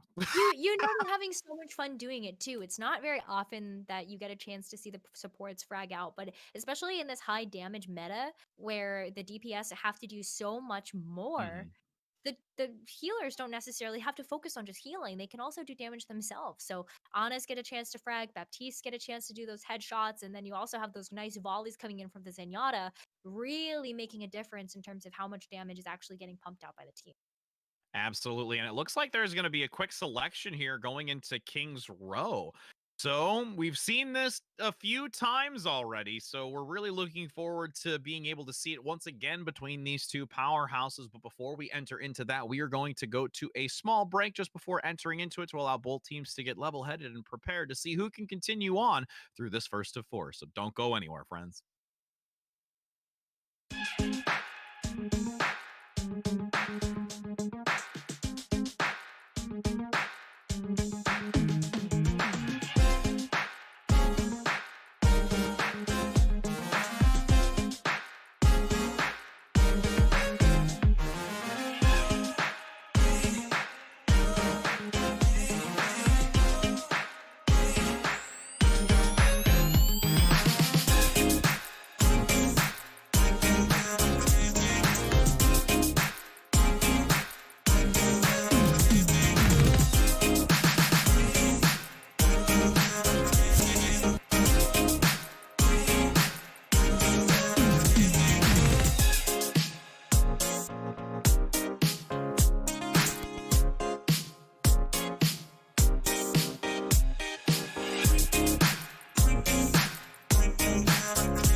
Hello and welcome back, friends. We're here on Kings Row because these two teams cannot wait to get this fight underway. They said, Kings Row, all right, we're ready to go. Let's start it. Now we're here. And you've got Brooklyn Tech on the defensive side first with Ludlow on the attack. And now, do we see the Bastion play Necron? I don't know. Maybe we do, and that would be super exciting to see. But I actually have some interesting information too. In this spring season, during the regular season, not playoffs, Brooklyn Tech actually lost to the Ludlow Falcons 3-2. So reverse sweep incoming, maybe? Ah, ooh, the tidbit of information could definitely swing the tides for those that are tuning in and for us watching as well. And with this now composition coming out from Brooklyn on the defense, you do have the Ash and Echo. And I'm really curious, like we were talking about, what Ludlow's going to choose. And this is the map where we could see that change up in, you know, dominance, the reverse sweep. Like you said, it can come to fruition. And with this pickup, it looks like it's going to be a double shield composition once again from Ludlow, sticking with the Orisa and the Sigma. Yeah, double Actually, shield mirror. again. Poke.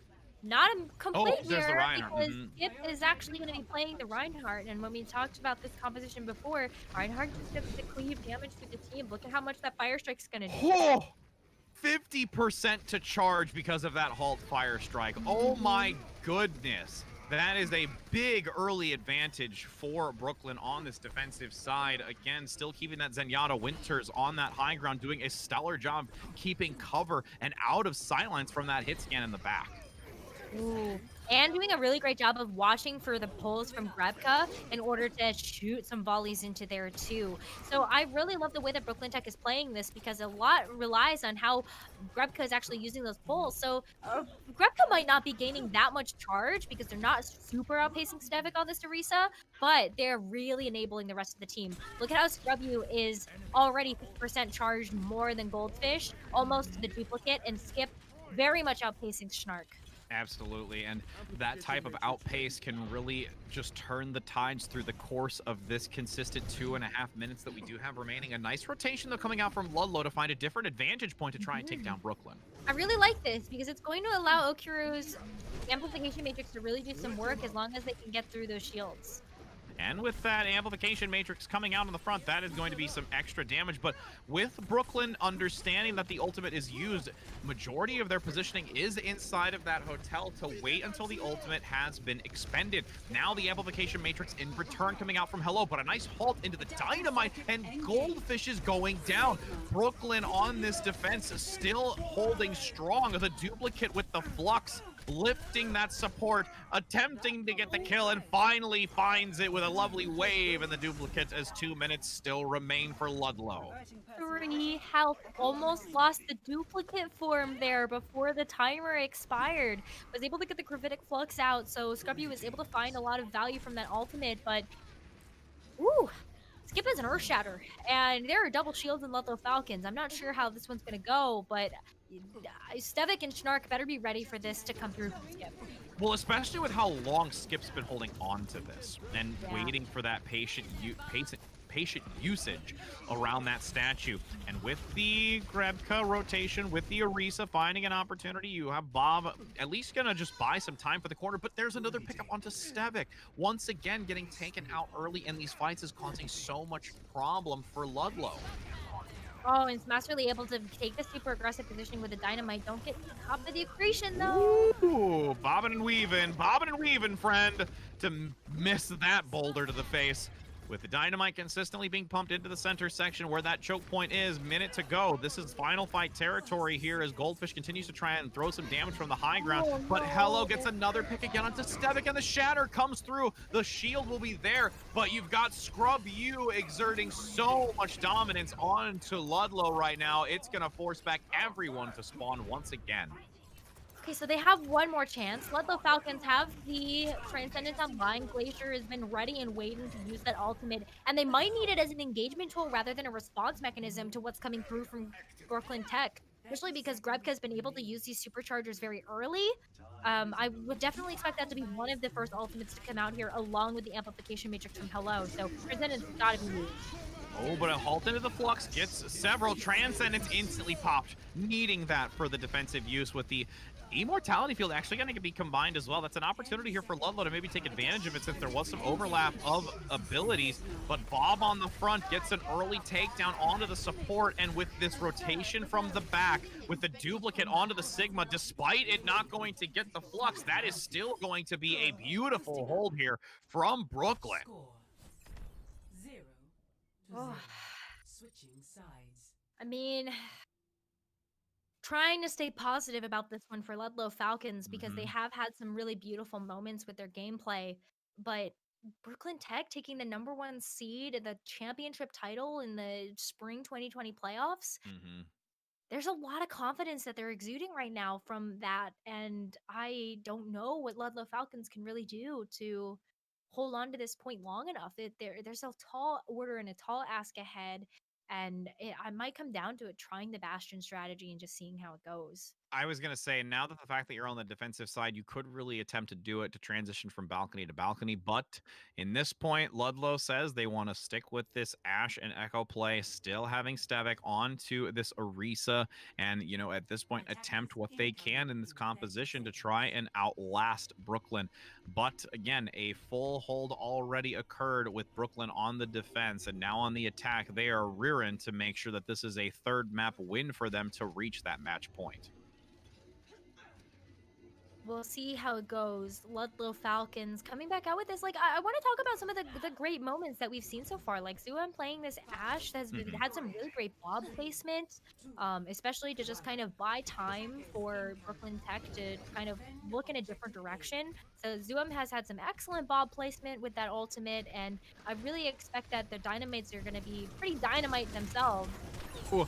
And as there's some dynamite, we have some unique Bastion play. It might not have coming out from Ludlow, but it's sure coming out from Brooklyn with this rotation. An early takedown, though, onto Grebka. And now a response to Smasserly. Doesn't actually get too much here, unfortunately, in the back line with the flank from Goldfish. And up top, Zuim looking to get some decent shots onto that Bastion play, but there is just far too much work rotating around. You can see the peak here doesn't get the repair, but despite the 1v1 in the back, that's the rest of the team from Brooklyn just focusing the point. I mean, you're in a rock and a hard place there when you try and take down the Bastion, or do you approach the team on the low ground who's already won the ground battle? Yeah, it's such a hard ask, and again, like Sigma. it's not that local Falcons are playing badly. It's just that Brooklyn Tech High School have really practiced this composition Mhm. and look so good on it through and through. Absolutely well-oiled machine right now from Brooklyn, able to just bring everything they've got, pulling out all the stops. And I have to say, we've talked about it a lot where it comes to like adaptation, talks about communication. I can guarantee you that there is probably a very clean, definitive communication level from Brooklyn. And I can't even imagine being that person inside. Like for me, not being a professional player, to kind of just listen in and be just like, oh my goodness, like this is actually probably Yeah. really good. And I have no idea how I would do any of this. So that's why I talk about the game and I don't play it nearly to this skill level. So I mean, comms are always very important. And, especially when you're taking a look at being at a 3-0 deficit, your mhm, comms still have to be clean and clear. So I hope that the Ludlow Falcons can take this bit of reprieve to just kind of get into the right mental mindset. They've been able to win against Brooklyn Tech High School before, but that was also in a different meta. So mhm, this might just really favor Brooklyn Tech in terms of the way that they used the Arisa and the Reinhardt together and kind of found those openings to allow that Reinhardt to deal so much damage with the fire strikes and saving that Earth Shatter for the final moments on their defense to mhm. just to be able to kind of bring us into the situation where Brooklyn Tech only has to capture a third of the first point. But we're Well, moving into an expert mat next, so mhm. Well, and to piggyback off of your comment about the, different meta shift from the last time that mhm. they had encountered one another, this grand final, I think, is the most close to a meta that is most recent that we've seen pretty much over the course of today and yesterday, to be honest. I Mhm. mean, it's where we've Yeah, seen a that's lot of true. those unique plays. So now that we're in these critical moments of the grand finals, it's adopting what is more strategic and well thought out as the current meta. And it's really surprising to see how lucrative both of these teams actually know it, despite how little we've seen of it over yesterday and today.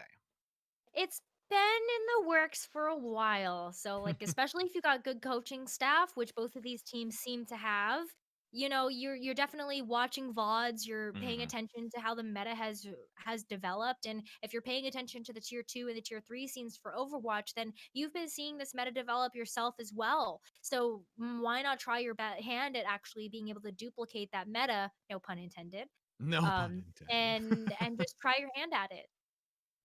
And trying your hand at a lot of things is now Route Ready for 66. battle. A map that we've not gotten to see too much here, and it's also a very interesting one because there are a lot of extensive sightlines on this, which we do see a lot of the Ash play coming out onto this map.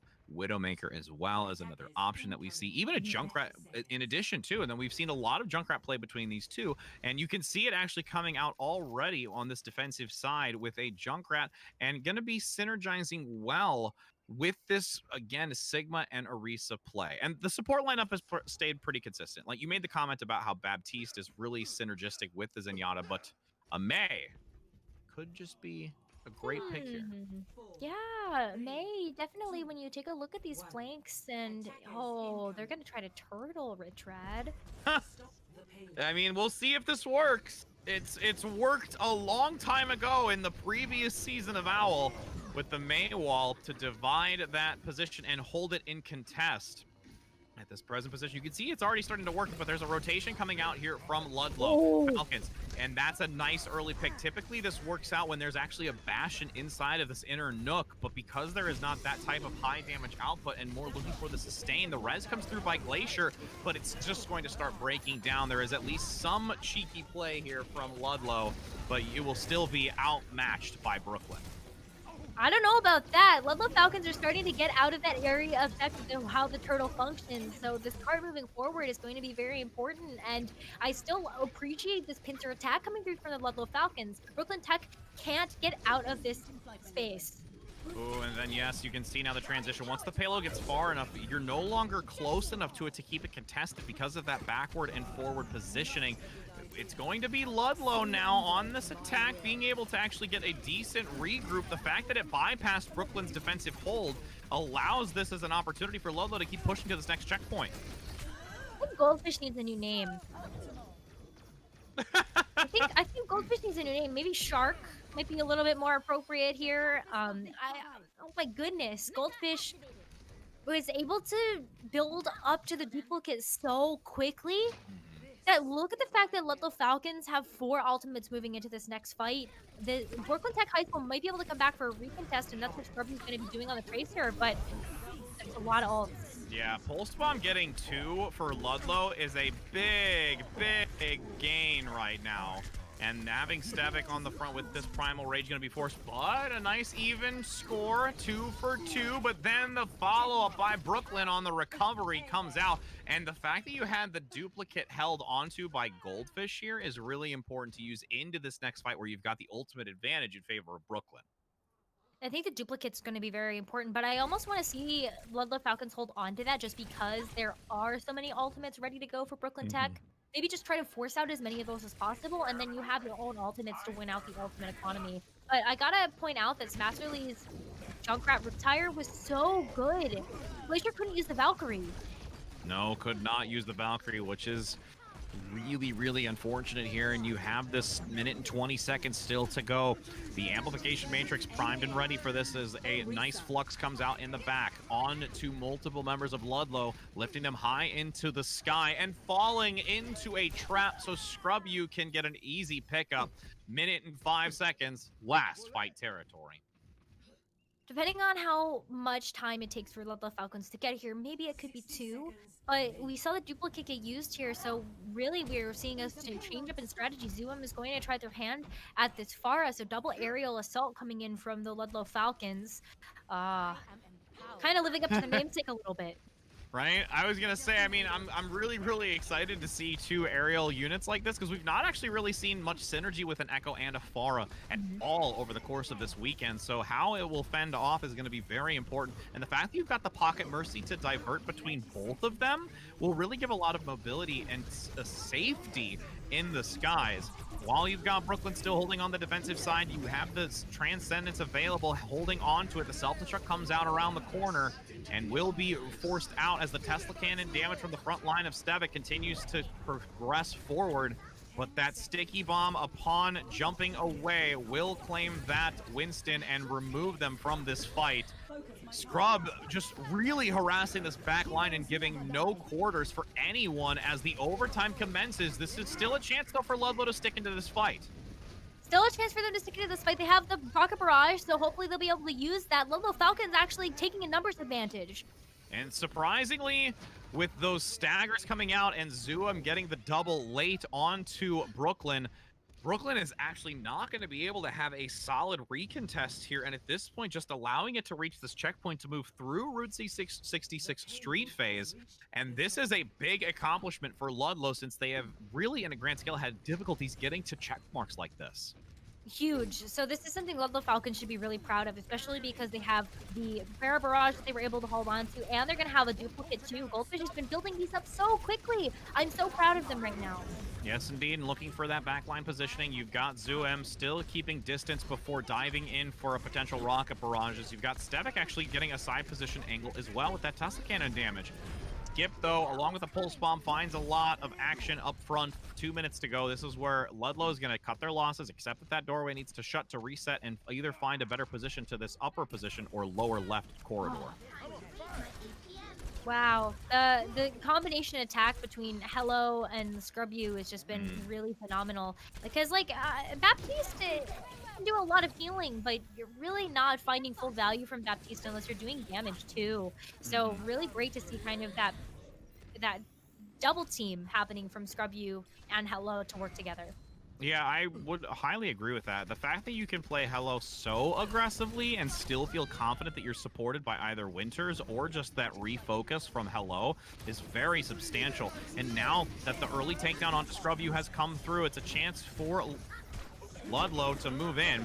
Got Skip extremely low. The sticky bomb lands, and there's the follow-up. Goldfish saying, "You're not going far, my friend. You may be able to manage gravity, but I sure take the skies better than you do." As Brooklyn has to fall back and regroup, you've got Goldfish getting another follow-up, and this is still Ludlow's game to continue pushing. When you get to the second checkpoint, you want to make sure you have the ultimate economy in your favor, and that's something that the Ludlow Falcons definitely have going for them. Lots of sustain with the Coalescence, so you can shoot that down any of these narrow straightaways, and then you also have the duplicate too. Coalescence first. Coalescence, yes, will be led on that high ground to assist with that dive and hold in the choke point. Rocket Barrage as well, going to be committed by Zuum. Really just at this point, making sure that nobody can get out of that choke point alive, or at least if they do, with low health values. And the fact that the counterpart goes down from Brooklyn, no echo available and nowhere near a duplication. Self-destruct going to be thrown, but not getting any value from Ludlow, but still keeping and zoning away Brooklyn to attempt reaching this checkpoint as 5 seconds enter into the overtime here for Ludlow. Ooh, can Respawns come back fast enough for Brooklyn Tech, though, to be able to make a difference here? Spastically going down. I think that was the last reinforcement. Yes, it really was. And I really am enjoying how Goldfish is focusing on this echo play from Brooklyn. Yeah. Bringing down Smasserly is critical to keep this fight alive.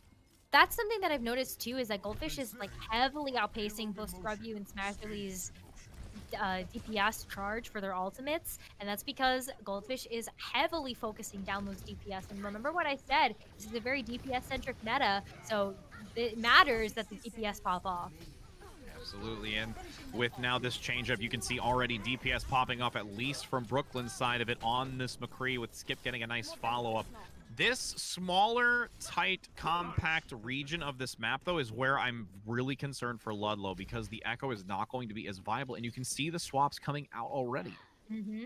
Gonna go to the double, so they have the double shield. They're going to go back to the Ash and Doomfist strategy that we've seen before. And even though Moira did get the nerf to her just a little bit ago, the Coalescence is still gonna be pretty impactful. Yes, very potent, especially in smaller rooms like this, but there is a self-destruct to try and counter. Deadeye comes through once again in the back line. Scrub-U gains much value, especially when you're a counter pick to Doomfist for Smasserly to follow up on the Echo. Few seconds left, and now Ludlow is in real difficult position. 1 second left. This is going to be last fight territory now. Ludlow Falcons have to rush back to this point. Finally managing to get there to keep it into the overtime. The spawn is actually not too far here for Ludlow, but because of this focus fire coming out from Brooklyn, it's going to allow a great recontest and preventing any sort of movement forward on this payload. The overtime finally reaches its end, and that is still, like I said, a worldwide push, though, from Ludlow. The goalpost has been set by the Ludlow Falcons, and it's a far one, Rich Rad. Brooklyn Tech High School has their work cut out for them to end this series here and become our EGF High School National Champions. It's doable, but Ludlow Falcons, they've really stepped it up. They're here at the plate and they're ready to play. Absolutely. And again, you say it, the championship, the winner of this year's just EGF Nationals tournament is, I guarantee you, in the back of the mind of Ludlow. That was what allowed them to push all the way into that final stage and looking to potentially have a extremely difficult but possible reverse sweep here. Brooklyn now on the attack. We're going to see some interesting hoverovers, but on the defensive side, we do have Goldfish and Zuim on this Ash and the Echo. And I'm really happy to see that Goldfish is going to stick with this Echo play because it really yielded so much value. It did. It was the whole team as a whole, though. And oh, Glacier picking this Brigida pick.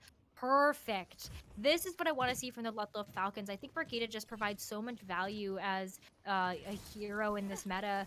And you can kind of tell, like, you know, it's not really from the Inspire, which is the healing that you get from flailing your mace, but it's really from the armor packs that this provides. And who do you dive?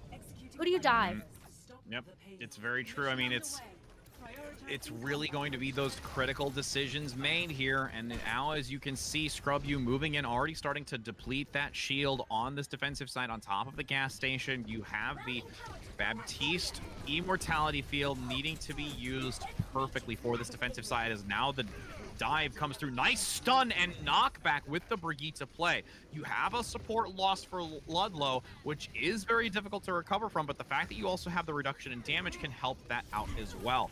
With Ludlow kind of transitioning back, keeping that Brig alive, and looking to flail as much as possible to generate that Inspire on the team in these close quarters. A fallback has done very well to salvage numbers here.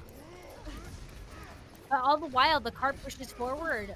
Brooklyn Tech is just on the brink of finding a target, and it has a lot to do with pushing Ludlow Falcons into this tiny room. Absolutely, and look at just the swarm of Brooklyn players diving onto that smaller room and funneling so much damage into it to make sure that this payload can reach the checkpoint with a lot of time. 5 minutes and 20 seconds is a hefty time bank to use transitioning into this more open space just before the final push. Ooh, lots of flail damage coming through from Glacier, but I feel like the damage has already been done in terms of Brooklyn Tech being able to overtake this team fight.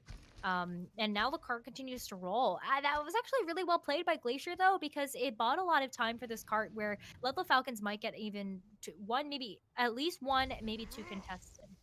I would agree. The fact that there is still a number of contests available, you've got some ultimates still stacking up for Ludlow to regroup. It's really just going to be how Brooklyn's going to manage this upper catwalk again with that Winston diving in from Skip. The primal range also going to give some separation, but nice knockback by Glacier. The self-destruct, though, as Glacier has a shield for it with a nano blade being shut down and will not gain as much value, but the fact that there is still a lot of time drawn out in that upper small room, payload still continues to press on to this next checkpoint.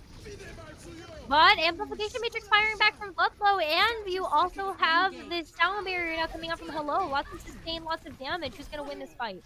Oh, and Scrub-U also used the duplicate onto the Brigitte, which we have not seen nearly as much from Brooklyn. Always leading in with that tank roll to have an aggressive front line, but wanting more of the sustain this time around to secure this next checkpoint. 4 minutes just about to reach the next, which will generate another minute and a half with that golden box of victory to claim this EGF High School Nationals Championship right now. Very close. So Smasserly getting a chance to play this aggressive game and try to build up to another blade is very important, but Okuro gets the pick. Manages to shut down some of those members of Brooklyn. The dive still coming in by Skip. The payload approaching. Self-destruct in the back will not get any. Ooh, only gets one, but there's still Zoom with a double kill on the Deadeye. This is a reset now for Brooklyn, and Ludlow has to pull out all the stops right now. Ooh, reinforcements are going to come back so quickly for Brooklyn Tech, and the Nano comes through. Oh, on to Skip, making sure that there's that extra damage boost to press on, and just sheer force of will, the golden box shall be reached, and that is going to be it. Brooklyn Tech High School has managed to take the 4-0 over Ludlow in this 2020 Walt Disney World EGF High School National Championships. I walk away from explosions and I don't look back. That will be Scrub You here with that double kill in the Deadeye to secure even more. And what a beautiful play overall by Brooklyn in this playoffs matchup. Commiserations to the Ludlow Falcons taking home second place. That is huge to take home the second place for the national title, but Brooklyn Tech is going to take it all the way home. Congratulations to them. Fantastic play by both of these teams. And Richard, I can't wait to see what comes of these teams next year. I really can't wait either. And again, we have been affiliated for quite some time, casting a lot of these seasonal matchups between these high school teams, along with the collegiate as well, all brought by EGF. And I mean, honestly, there is so much future content to come from this. And it's one of those things to definitely look for yourselves and to follow. Isn't that right, Necra? Yeah, oh my goodness. I'm so excited to check out what's going to happen in the fall. But that's going to do it for our broadcast tonight. If you liked the content, be sure to follow EGF on Twitch, Twitter, Facebook, and Mixer, all at official EGF. That way you can find out about that fall season. And thank you to everybody for tuning in, sticking around, and enjoying these grand finals, which were still a miraculous demonstration of Overwatch play.